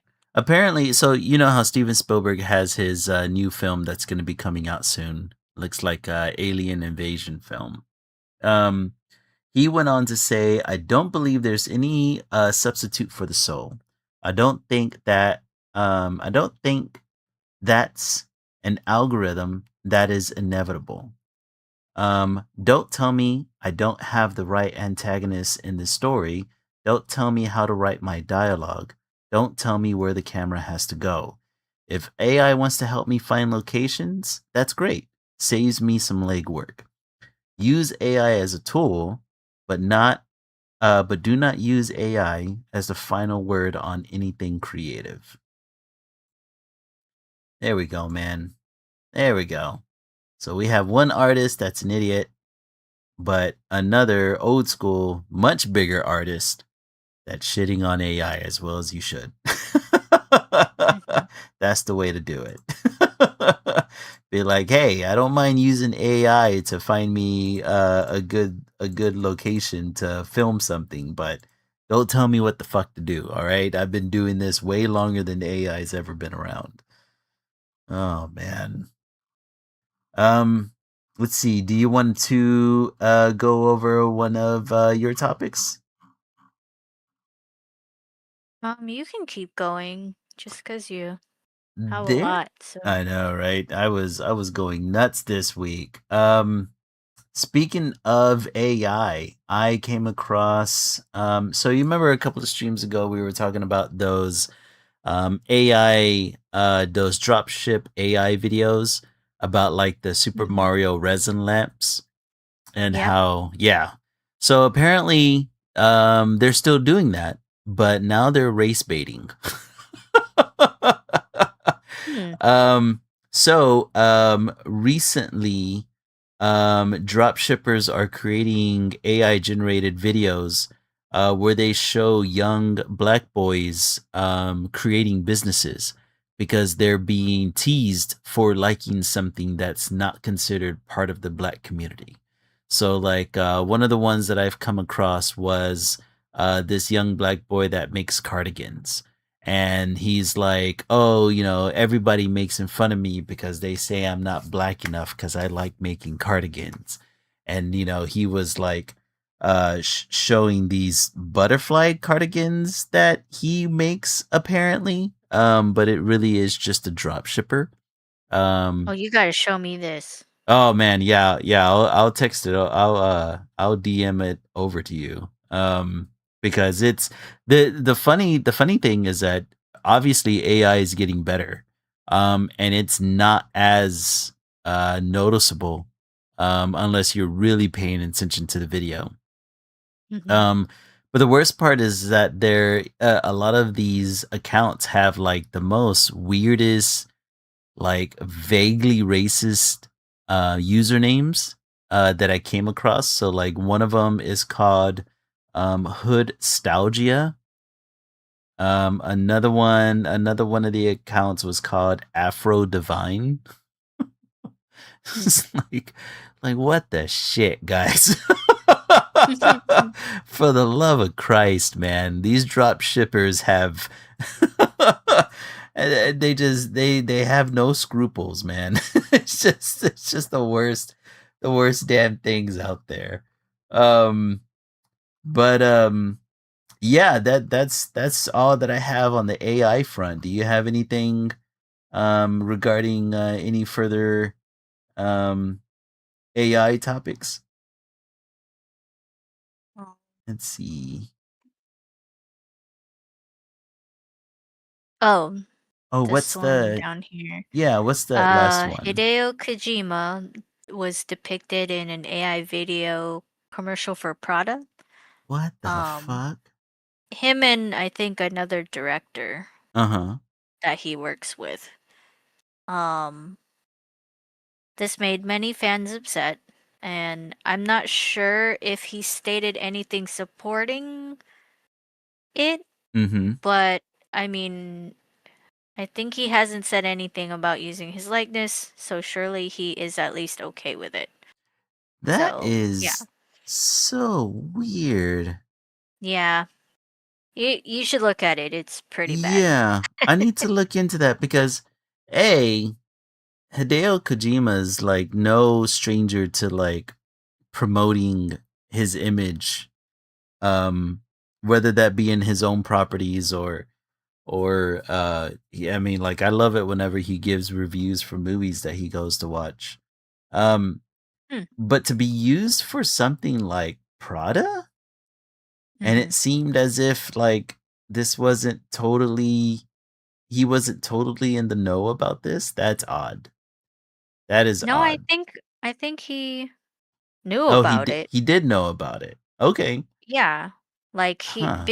because I didn't read anything that said, he was condemning it, Mhm. like how dare you use my likeness and stuff like Right. that. So I'm pretty sure he was on board with it. Oh, wow. That's Yeah, crazy. it is crazy. That why I don't know. I got to look into this cuz that's so odd. Like why would Prada use Hideo Kojima for their commercial? I don't know. Yeah, right? He's like the Why furthest thing away from being a does fashion the icon. the actual, what is it, targeted audience is not Yeah, yeah, that I going don't know if there's to. very much overlap there. Yeah. That's so odd, man. But okay, okay, I guess I'm gonna look Yeah, into you that gotta yeah, because you that's gotta look it up that's super because odd, I man. thought it was weird too. So I was like, what the heck is going on? AI is going nuts out there, I tell you. Mm-hmm. It's fucking going wild. Um, Let me see here. You know what? I'll save those two for the end so we can end on something light. Um, all right, let's go into comic books here. I recently ran across something that I thought was interesting because it kind of has to deal with our field as well, right? Because we're independent artists, we're trying to sell we're trying to sell or gonna be selling products at some point. And I thought it was interesting to read this story about an established artist kind of bucking up against the trend or the paved road that a lot of artists go down. So let me give you the short of it all. This was reported by bleedingcool.com. Mike Mayhew, um, he wrote a manifesto for artists where he says to stop going to Comic Cons or conventions in general. Um, Okay. Mike Mayhew, he's a comic book artist and an illustrator. He's best known for highly detailed photorealistic cover art, and he's worked on titles like The Amazing Spider-Man and Fantastic Four and Batman and Justice League. I mean, he's kind of been all over the place. But he recently released a statement, and I'm going to read it here. It's a short paragraph. He goes, fellow comic creators, stop giving away equity in your future and your brand. You don't need these half-assed part-time tourists who call themselves stores. Half of them can't handle it and crash into a wall from greed and stupidity and and take us with them. Their interests are not in our best interests. You have wings that are being clipped. When you are exhausted after convention season, 60% of your energy will have been wasted on accommodating stores and fans. It's unnecessary. Think of your art think of the art you could have made in the meantime. You are the proven innovator. You are the extraordinary talent. Don't kid yourself into thinking you need others to justify your success. And double your prices, goddammit. Your talent and your signature isn't gasoline. You are not a commodity that should be available to everyone. You are special, and all those things that they'll never sell will be on eBay tomorrow. Running a business in an art is an art that can ignite your art in ways you never imagined. I will not be at any cons. I will be in the comfort of my own home with my family and traveling with loved ones for pleasure while designing and scaling a creative brand with total freedom to do whatever I want. Take heed, time is running out. So these retailers or these stores that he's talking about here are mostly online retailers who arrange exclusive comic book covers for major titles by artists. They pay the artist, they pay the publisher, and then mark them up significantly for sale, especially if they can get the creator at these comic conventions to sign them, and then remark the sketch on their own covers to be slabbed and graded and then sold for even more. And so this Mike Mayhew guy does all of that, but he does that from his own studio. So essentially, he's saying that going to comic conventions is not only a cost drain and a energy drain, but it allows people, people who come to your booth to get a signature or a sketch done. It allows those resellers to make more money off of you than what you're making for being there at the convention. And Mm. I this can pretty much I think this can be attributed to all conventions, right? Not just comic book conventions, but as well as anime conventions where you have an artist alley, right? Mhm. What do you think about that? What do you think about this idea, like skip the conventions, work from home, and then you have more time to make your bag at home as opposed to at a convention? I think it's definitely up to the person. Yeah. Like, Mm-hmm. I think I think you can, because I think people do kind of get in the fantasy of, I mean, we have too, right? Of Yeah. the idea of going to a convention and making a lot of money. But Mm-hmm. it's just like he has a point. Like he's just trying to tell people, like, without telling people, like, Yeah. it's so costly. Like a lot of the times you might not even make your money back, stuff like Mhm. that. Like, don't get disheartened by the idea that you'll make it big just by tabling, Mhm. you know. Um, so I agree. you know? Because, like I was saying earlier, like you just kind of get caught in that fantasy of wanting to do this really cool, exciting thing, wanting to make money, Mhm. like tons of money, and meeting a bunch of people who are like into the same thing as you. Surely, out in the open, out in person, like Mhm. me facing these people, right? They will Right. buy my stuff, right? Like, of course.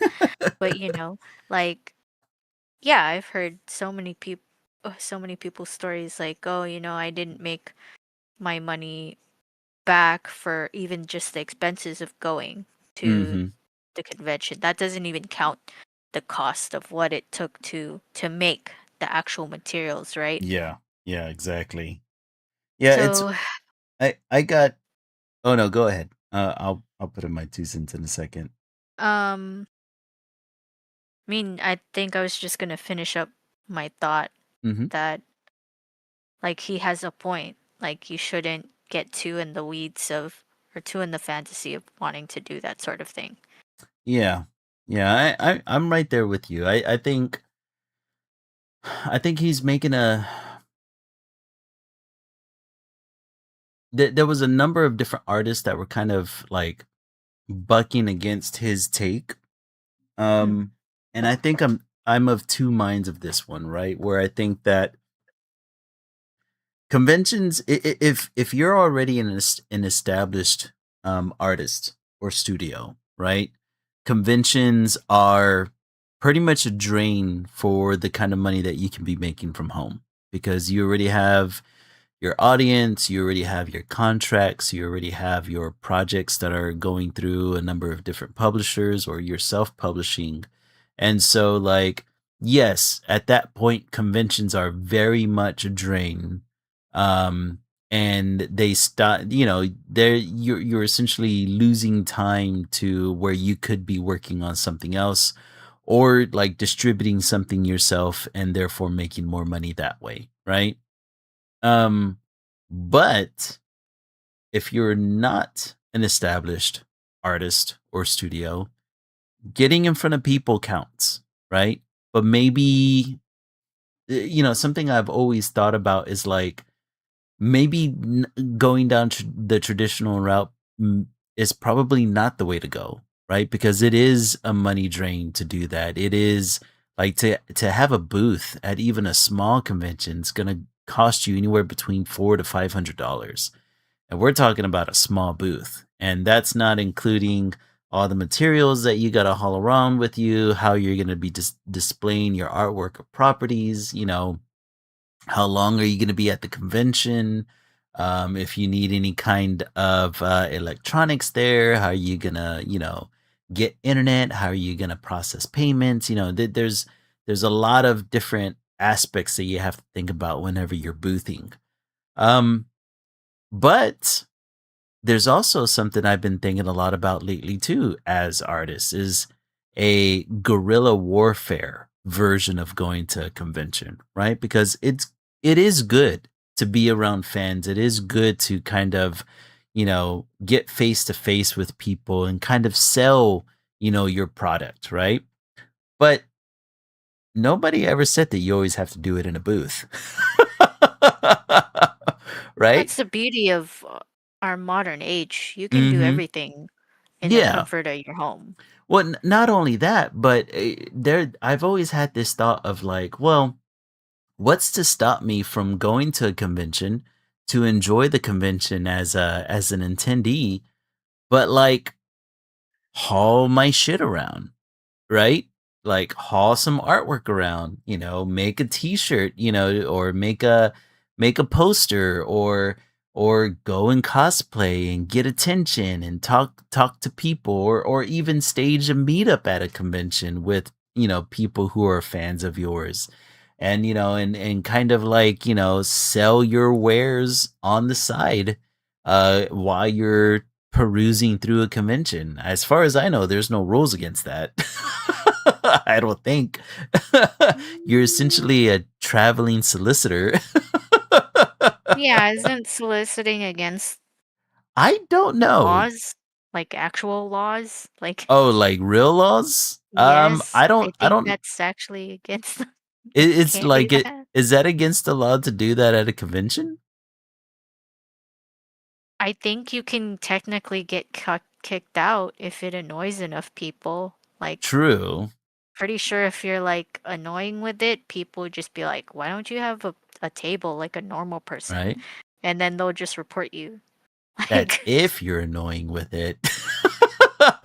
I don't know, like, I I don't know. I think I I'd don't find it know. annoying. You would find it annoying if somebody was, like, selling their stuff on the floor as opposed to being in a booth? Yes, Hmm, I I would don't be annoyed know. by it. I don't know. I Unless would I knew who you were. right. I if I don't know who you are, I'd be like, why don't you have a table like a normal person? I don't know. I just kinda see that as just being a little bit smarter as opposed to, because boothing is so freaking expensive, It and is. you're lucky if you even break even out of it, right? I'm Mm-hmm. not saying that you need to be, rolling around on the convention floor with a hoverboard and a loudspeaker to get attention, but, like, if you were to Then it's like, go, how do you get people's attention if you don't do something you could do something kind of like that? like cosplaying. Yeah, Don't cosplayers walk the floor and give pictures and give out their cards? I've they seen do. cosplayers do that before. So why Yeah, can't an they do. artist? That's true. Like I I don't know. understand that, yeah, if you're gonna be annoying about it, right? Like you don't want to be in front of another artist booth selling your shit. But if you're walking around at on the floor looking at some of the attractions, if you're in cosplay and somebody wants to take a picture, be like, "Hey, thanks, man. Like, hey, by the way, check out what I'm doing. I'm cosplayed as this character." And then boom, right? Sales pitch. And you just keep doing that. Every time somebody stops you for a picture, you're not being super annoying. You're just taking a picture and you're like, oh, by the way, I'm an artist and this is my studio. And hey, take this card, right? You're not really there to sell much. What you're really there for is marketing, right? You're there to give out cards. You're there to rub elbows with, fans and friends. Um, I think that would be a much more productive time of going to a convention where you can still enjoy yourself, but at the same time, you know, have one-to-one interactions with potential fans, as opposed to boothing where you're just kind of, yeah, you're paying anywhere between upwards of $400 to be in a booth, and that I I think the last time I checked, it was like, well, I was checking for Palooza, and that would have been a lot more expensive, I'm sure. Um, but yeah, I mean, you're boothing, and all you're given is a space and a table, right? Everything else you're on the lam for, you know? Oh, see, Mark says that any kind of guerrilla marketing and other unauthorized advertising or branding are prohibited. Ah, damn it. Well, that Yeah. sucks. Hmm. Well, I guess you either pay a convention money or you don't get noticed at all.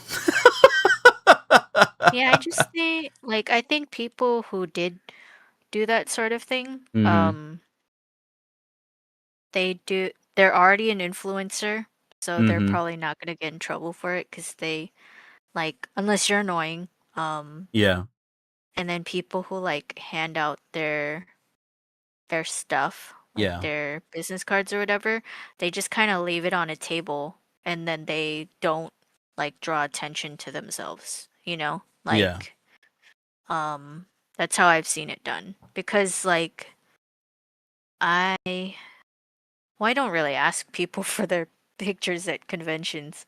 Mhm. Um unless the only time I'll take pictures of other cosplayers is when they're already posing, so I'll Yeah. just quickly snap a picture. Mhm. But yeah, I don't think I've ever had like a cosplayer like saw a cosplayer be like oh, by the way, look at this thing, that sort of thing. Oh, Um, you've never had a cosplayer like give you contact info? or give people, like, when I'm observing them. I've never Uh-huh. seen someone, like, do that. Oh. Huh. Mm-hmm. Well, I guess I've taken pictures of some cosplayers at conventions, um, and they've given me their card before. Hmm. Um, I didn't see anything wrong with it because I was just like, yeah, man, like advertise yourself. I mean, Um, it makes sense to me. yeah, that makes a lot more sense to be able to go to a convention where there's other like-minded people and being able to advertise yourself or your business because like I said, like it just kind of feels, I don't know, that that rubs me the wrong way a little bit where it's like, oh well, you can't um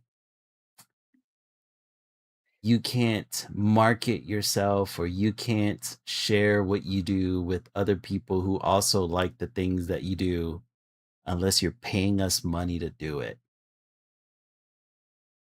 I don't know, that sounds like bullshit to me.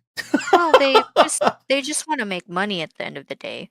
Like, Yeah, I think the yeah. only way you'd get caught is someone, like, you're being really loud about it, and Right, someone right. who works there, Mhm. who has to stop you, stops you, right? Yeah, Or yeah. if you're doing it, and then someone who happens to know the rules and feels like being a party pooper and Mhm. a tattletale decides to just tell on you. Yeah. Like, there's that sort of thing. Like, I think a lot of people would just not really mind it all that much.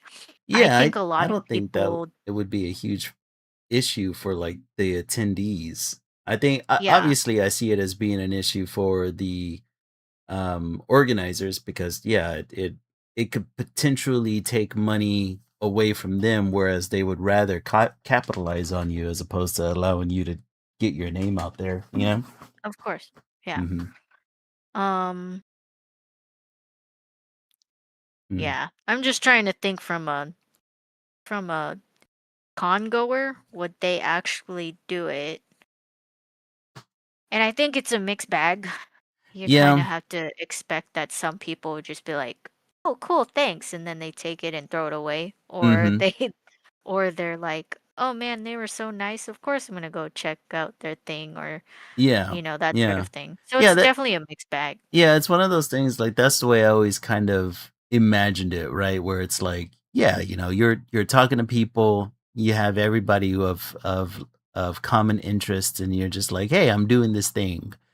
And you just kind of, you know, give away you know, like a little card. And obviously with all kinds of marketing, you always run the risk of, yeah, they're just gonna throw it away as soon as they walk away, or if they liked it enough, or if they, if you have artwork on the little card or brochure that you give over to them, or a QR code or something to that degree, that could interest them enough to where um they want to look further into what you're doing, because I've seen people, it's like I said, I've seen cosplayers walk around and they will share their Instagram QR code with people who are walking around. And I see that as the same thing, right? Like if a Mhm. cosplayer is sharing their QR code to Instagram, Instagram is their monetization. That is their marketing, right? So why the hell would it be looked down upon for an artist to do that? Mhm. An artist where the entire convention's based off of the very thing that you do. Mhm. It's like, I don't know, like I would figure that that would be okay. Well, granted, obviously, you know, from the other side of this, you're also looking at, yes, you're not authorized to do it. Um, the convention isn't monetizing your marketing.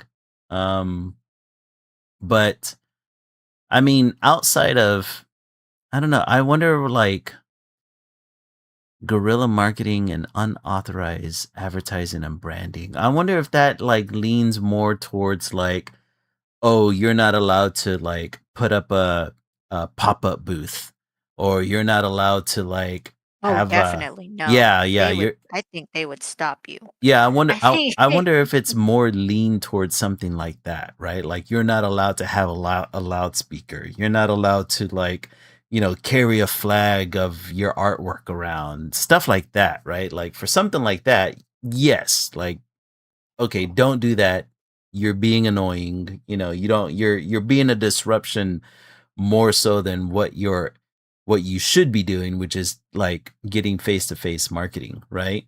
But I mean, as far as like an artist or walking around meeting fans, talking to, I mean, like I remember working a booth where other independent artists would come to the booth and exchange business cards with me at my booth, right? So we would exchange business cards as kind of like a networking thing, right? It's like I don't know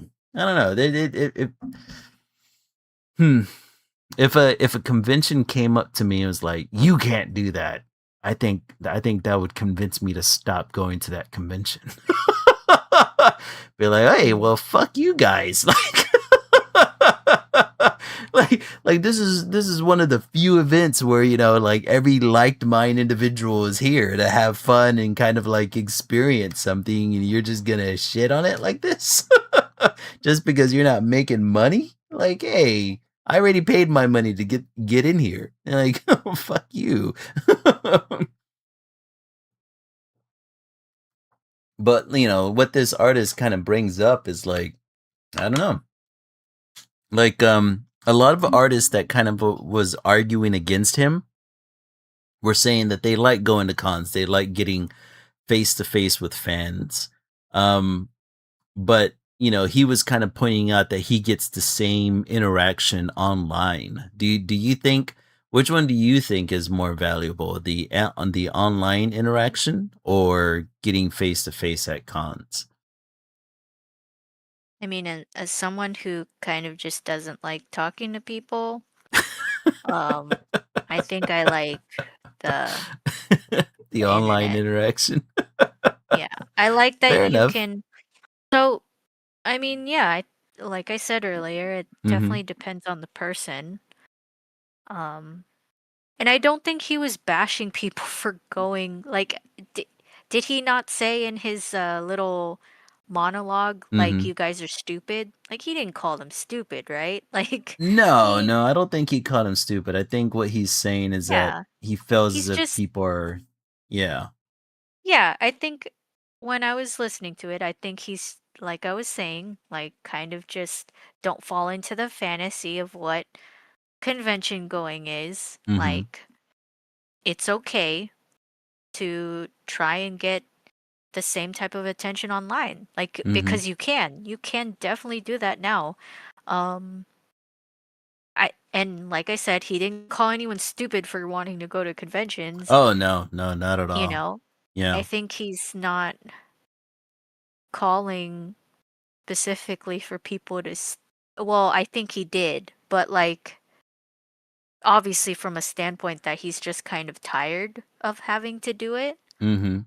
Or feeling the need to, and that's what he's just trying to tell people. Like, don't feel the need to go to these conventions. They're really tiring. They cost way too much, Mhm.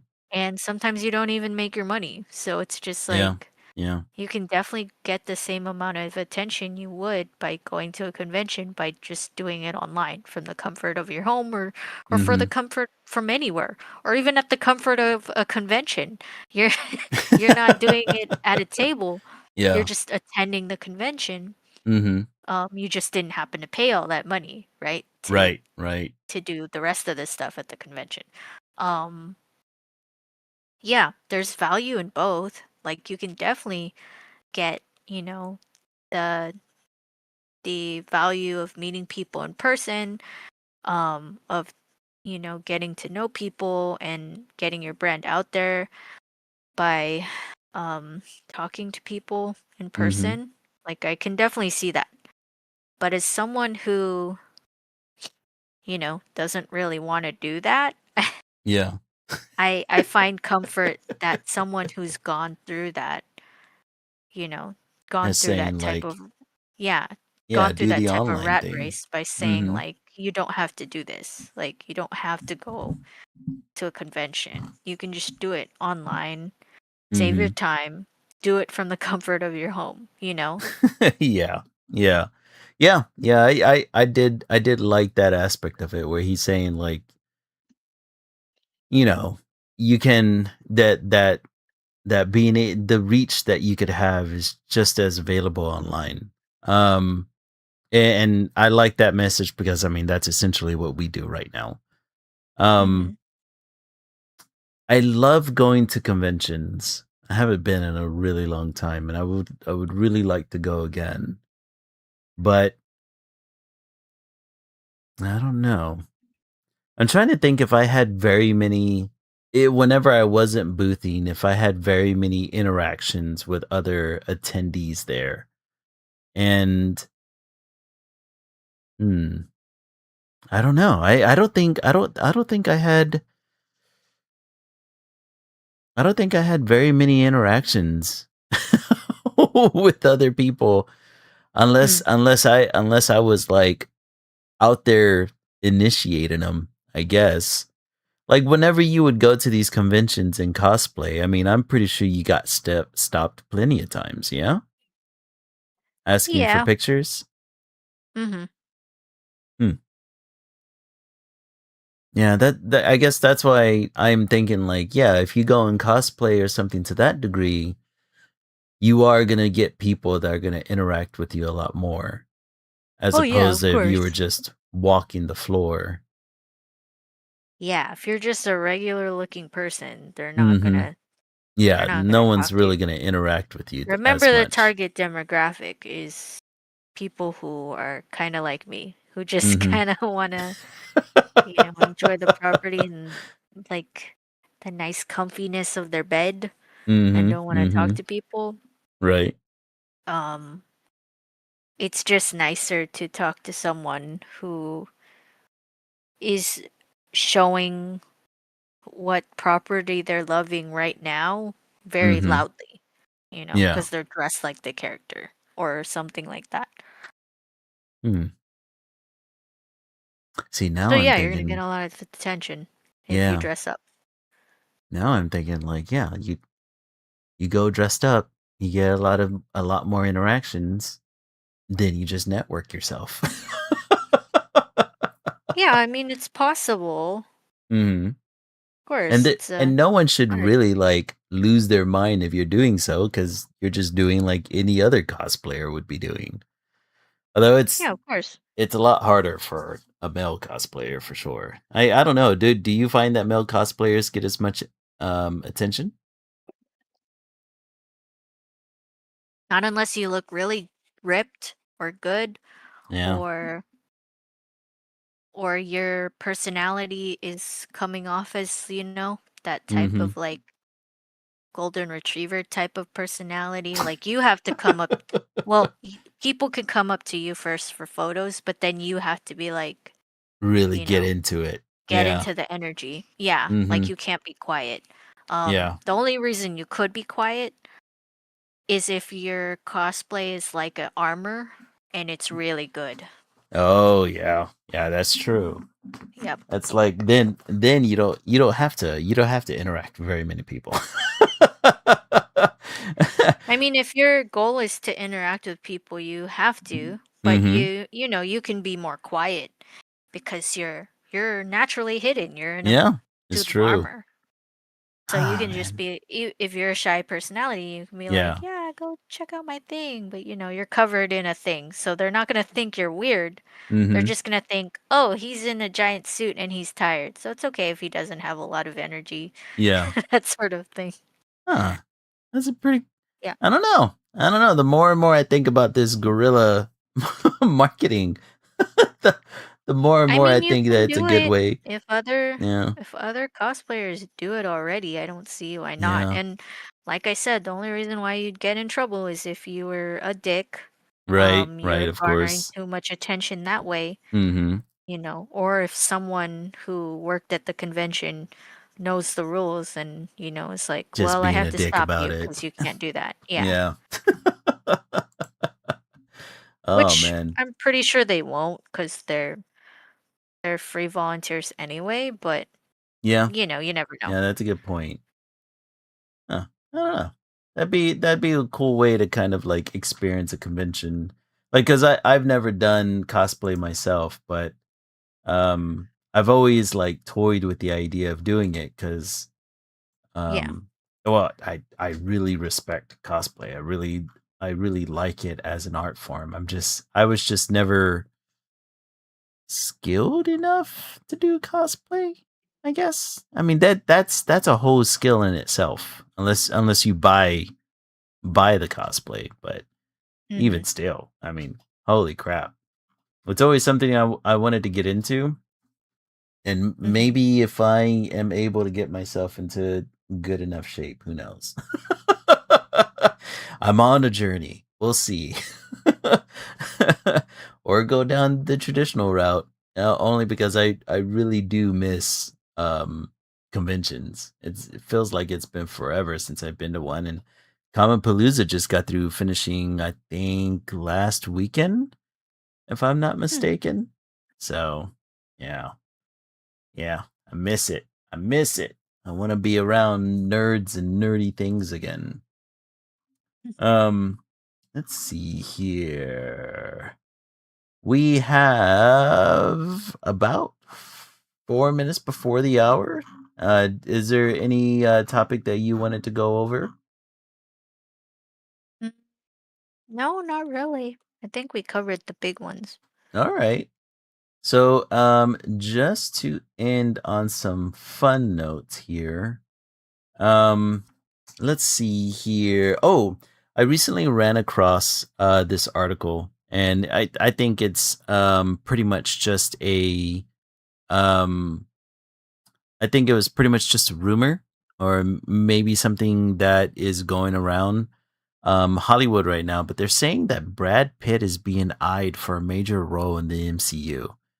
If you were to Hmm. put Brad Pitt into any character within the MCU, what would you want him to play?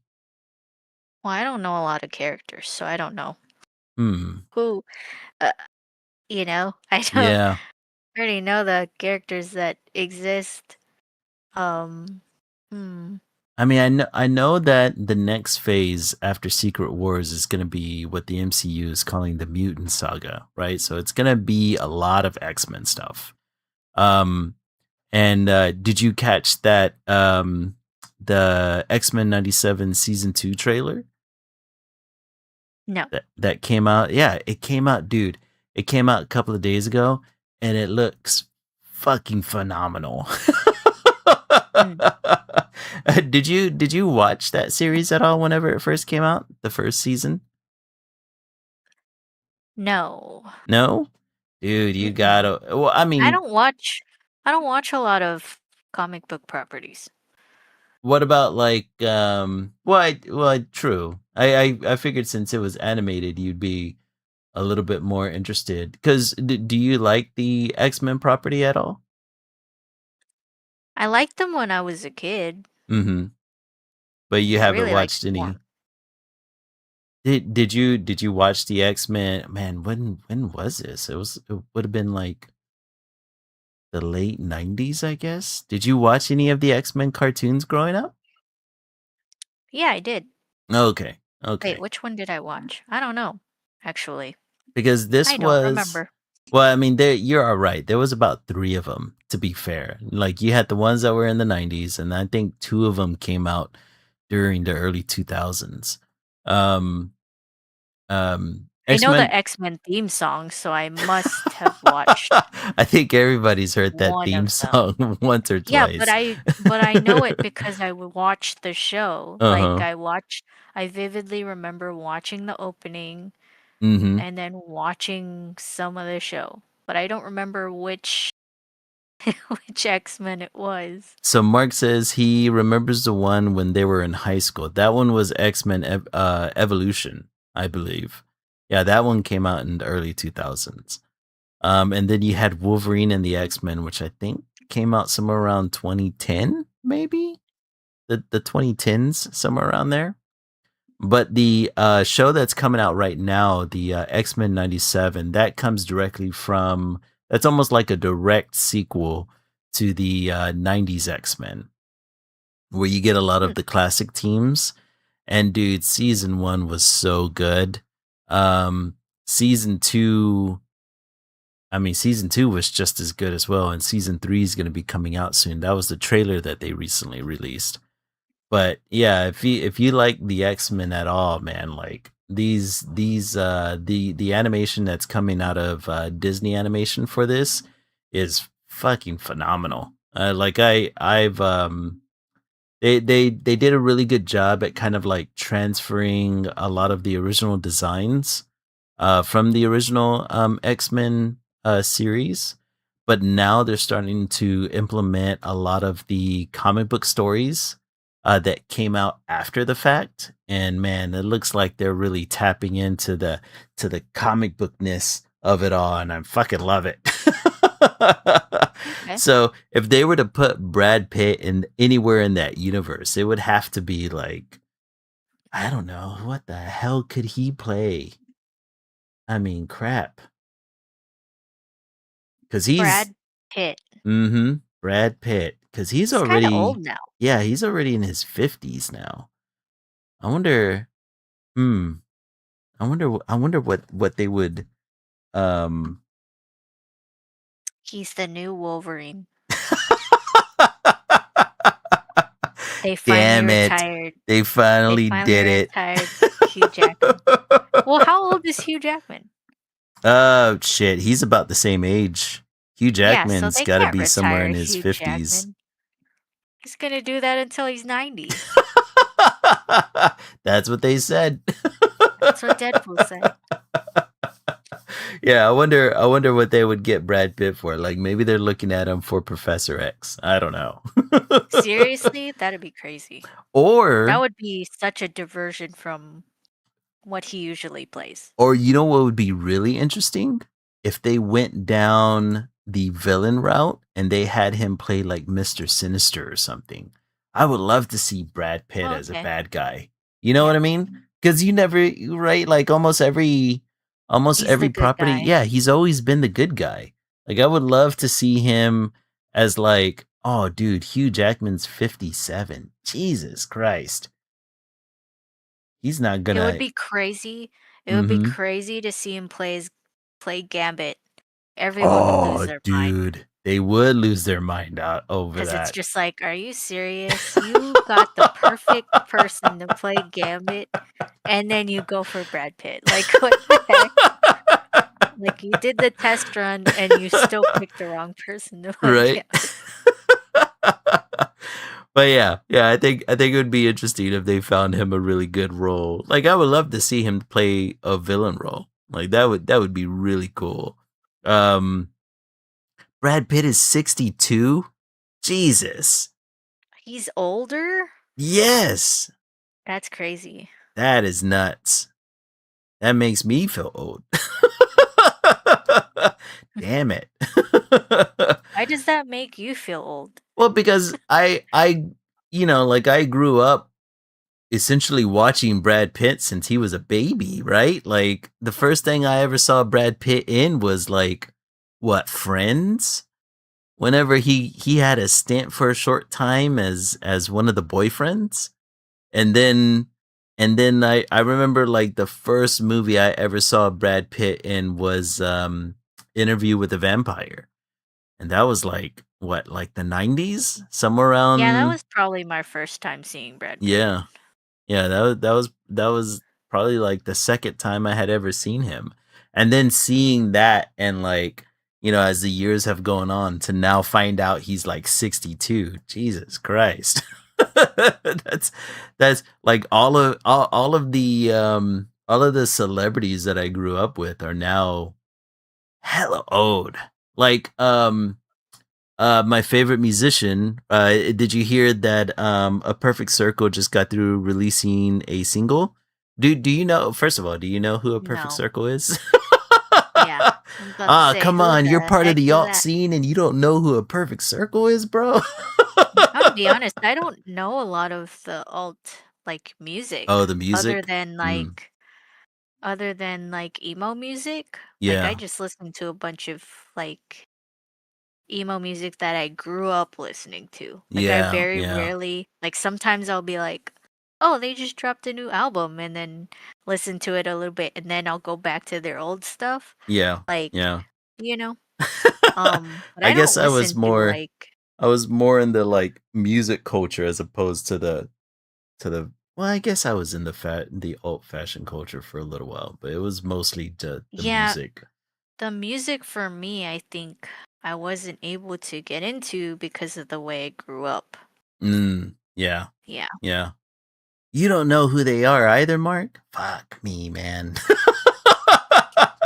Well, Perfect What is it? Circle, Magic Circle? Oh, Perfect a Circle. Perfect Circle. Yeah, they're a band that's fronted by Maynard James Keenan, who's also the frontman to Tool and Pussifer. Um, he, he was the frontman to Tool first, and then he became a frontman to a Perfect Circle. And a Perfect Circle came out at around a time I was introduced to a Perfect Circle first. Um, and that was like at the height of I guess my I don't even like calling it my emo phase because I guess I kind of I'll call it my dark rocker phase. Let's call it that. um and yeah, I was introduced to that band first, and then I got into Tool, and then later learned about Pussifer. But he's another Mhm. one that is in his mid 60s now, and I just saw a couple of days ago that they released a single, which is probably like one of their first singles since like 2018.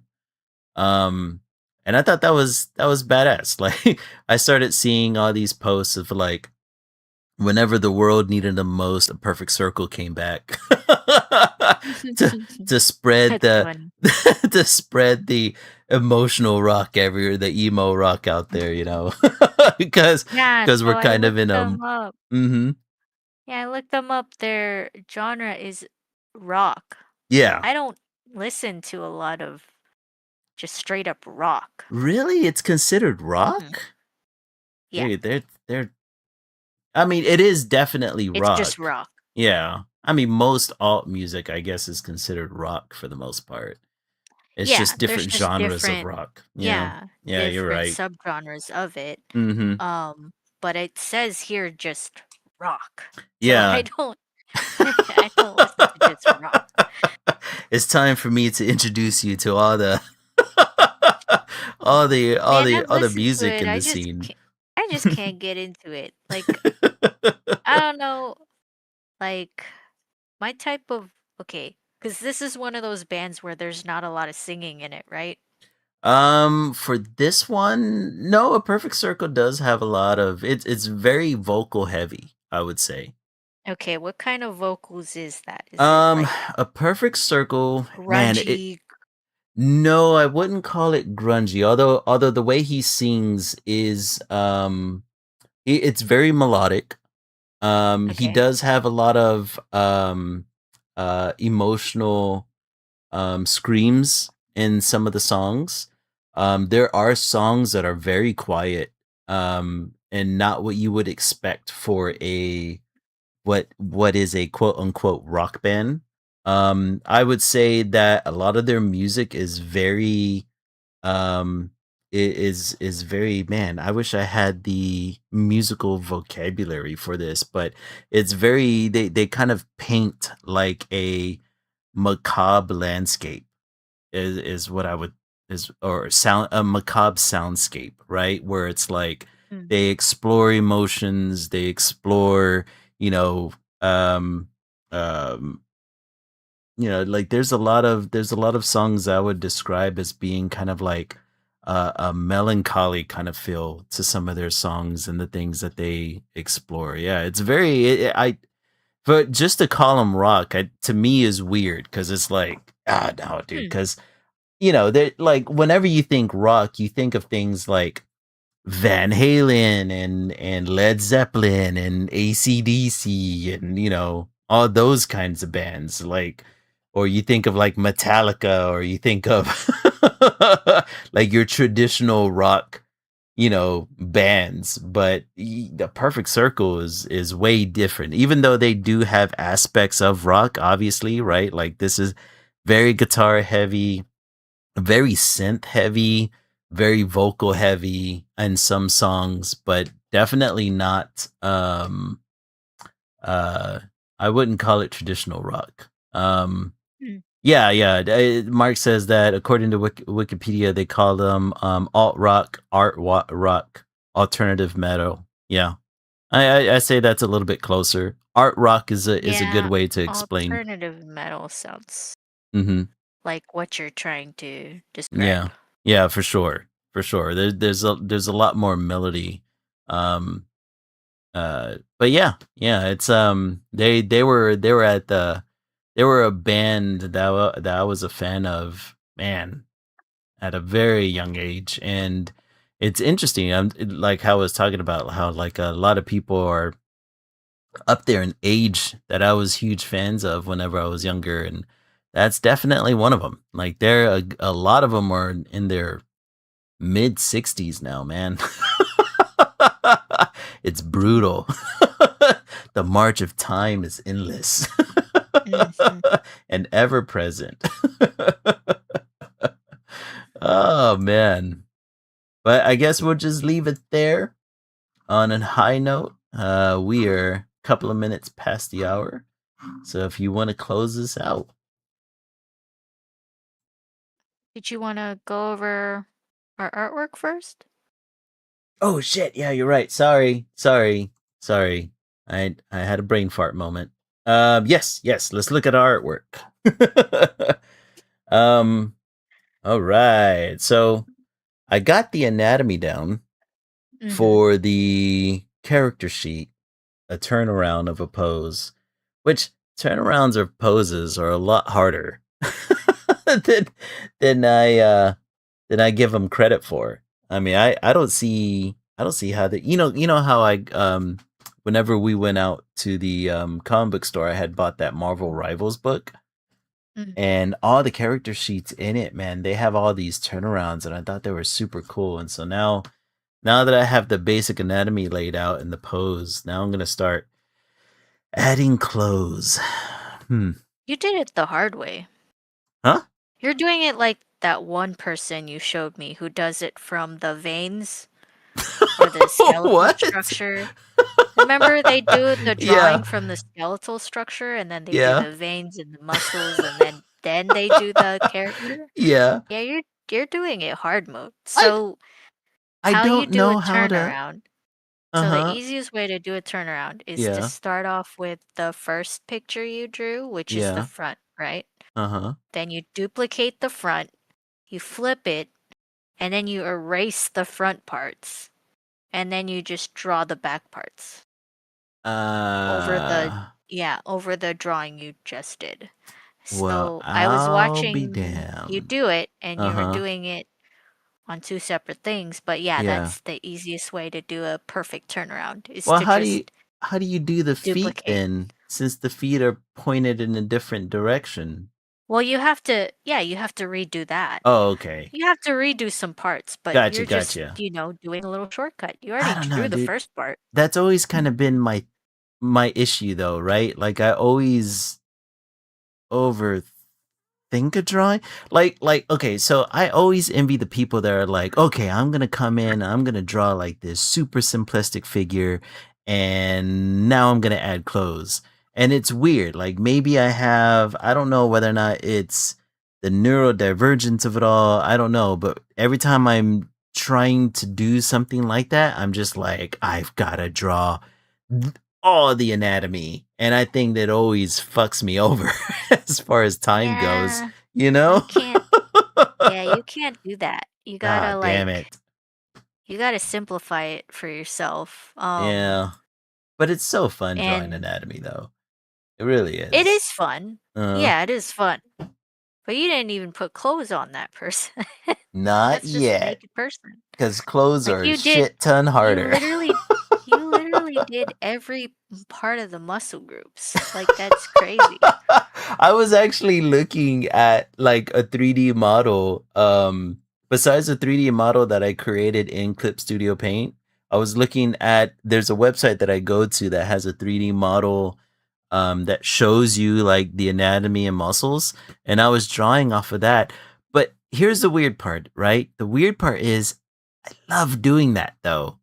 I love drawing the Yeah, it's muscles fun. and getting better at them. But you are right. Like I'm It won't essentially go anywhere doing if you keep long doing that. division. Yeah, I'm just doing long division for no fucking Unless you do reason it really whatsoever. fast, then yeah, keep doing it. But Yeah. it's so funny. I Yeah, never it said I was a reminded me fast of artist, that. folks. It I've reminded always me of said that one person you showed me.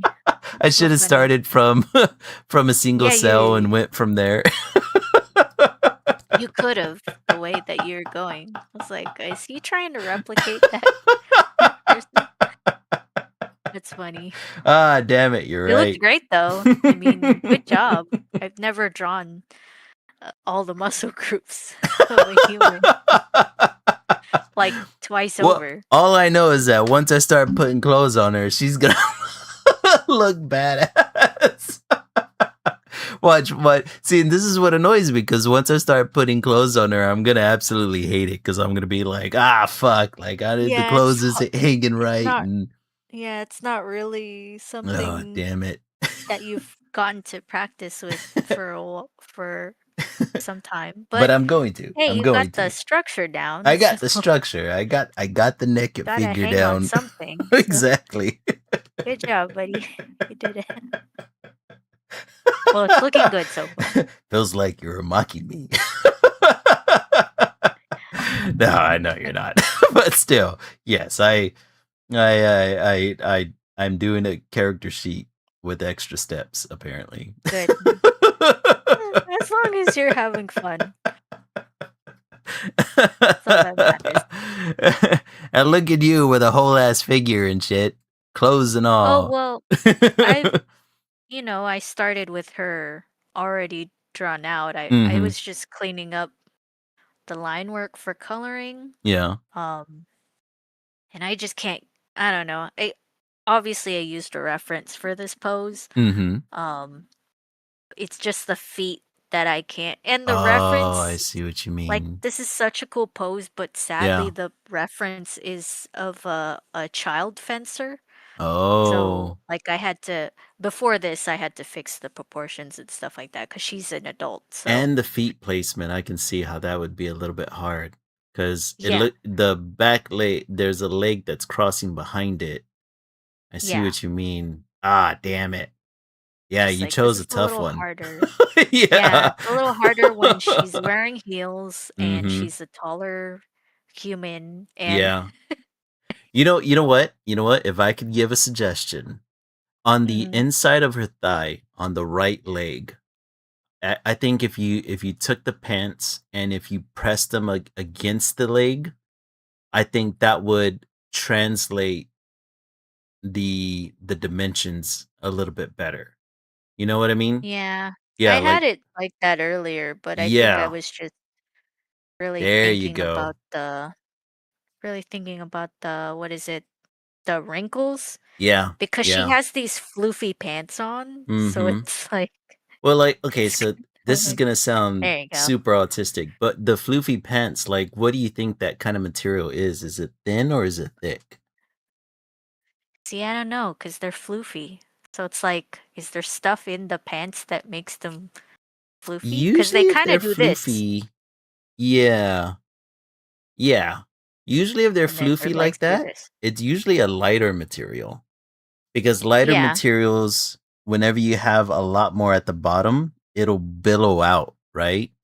So maybe it's a situation of it's Oh, probably a lighter material, but also a little bit stiffer material, it kind of could be like it could be heavier here to give it yeah. that look. But I think the way the legs are positioned, the material would still be pushed against the leg, and maybe the Oh, wrinkles yeah. wouldn't be as thick. Maybe the wrinkles would be maybe a little bit thinner, so you can give yourself some grace with the wrinkles on that right leg, and then make the left leg the real where you Actually, apply the wrinkles a think little I bit need to more to give it more yeah. dimension. You know what I Her mean? leg goes like this. Yeah, Her there leg you goes like go. this. Mhm. So the crinkle will actually be here.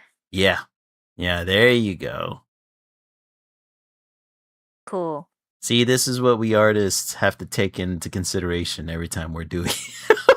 Thanks, buddy. Like people always think that, oh, we just draw whatever looks cool. No, there's a goddamn science behind it sometimes. Yeah, obviously kinda well then her crotch kinda goes here, Yeah, but yeah, then the something crotch would like that. kinda, yeah, you would have wrinkles that would kind of like on the, I'm trying to think on the position on her right side, her facing right side, the crinkles would, or the wrinkles would spread up from the crotch on up. And but I don't know Yeah. how tight the shirt would be pressing against it. I think the shirt would is hanging I from the think I need to torso, right? fix I think I need to fix this thing, cause this thing is a little weird.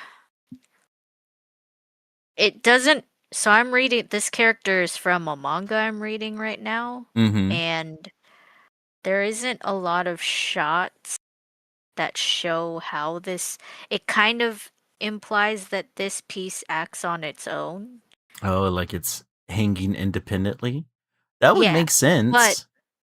if like you know, if I keep it at where it is, it Uh-huh. kind of messes with the language of this. Not So I have yeah. to adjust it Honestly, I don't just think for it artistic does. license. Yeah, I don't think it messes with it much. What I like about it is that that torso piece, the way it hangs, it allows the pants underneath it to just kind of do its thing, and it adds dimension. Yeah.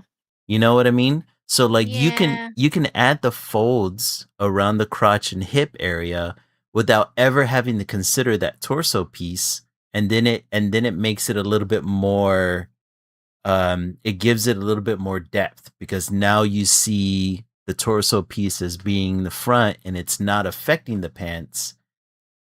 And now it makes sense that the left leg is behind the right, right? Like almost like a dance move. And how Yeah. the torso's arched. So now that hanging piece makes more sense as it's laying there. I think it looks a lot better like that actually. Unless it's Yeah. supposed to be attached to the pants, but I think it looks Thanks. I better at think not. yeah, I think I'll look at more of the manga. To answer your question mark, it's Ichi the Witch. Mm. And it's pretty good. It's a little silly manga, a nice little step away from all the serious manga. So, or anime. So, pretty Right. good. What anime have you been watching lately? Um, I've been watching Marriage Toxin, Mhm. um, Demons of the Shadow Realm. Right. I think that's it. And maybe tonight I'll start watching the third part Oh of yeah. Dr. Stone Dr. because you Stone. reminded me it existed. So Mhm. thank you for that. Well, I let's see, this past week I watched, I finished, well, I guess I'm almost finished with Dr. Stone. There's one more episode that's coming out. And I finally finished the last season to Free Ren. So after, Oh, okay. yeah, after I was done with Free Ren, I was like, man, I need something light to watch that's not so existential. Hmm. Yeah. Because Jesus Christ, man, Free Ren makes you look at your mortality constantly. Yeah. It's weird. It's like it's a nice feel good. The vibes are feel good for Free Ren, but the themes are definitely like, guess what? You're mortal. But it makes you, like I was saying earlier, like Mhm. the idea that life is so short, Yeah. that you only have this time with the people that you know. Um, it really you have a like an appreciation for it. And Mhm. you know, that's the fun of Frieren is that she you know, she lives that long, she finally is learning to appreciate her time with Himmel Yeah. and her previous party. So it makes you feel, yeah, it makes you feel existential, but it also is just like, wow, you know, like I, what a privilege it is to live like this life, even True. though shitty stuff is happening. But hey, you know, Right. like you got to look on the bright side. Like you're here, you know. There's got to be something, some meaning to that. Yeah, yeah, it helps you it points out that there's purpose outside of the Mhm. short life that we live. Yeah.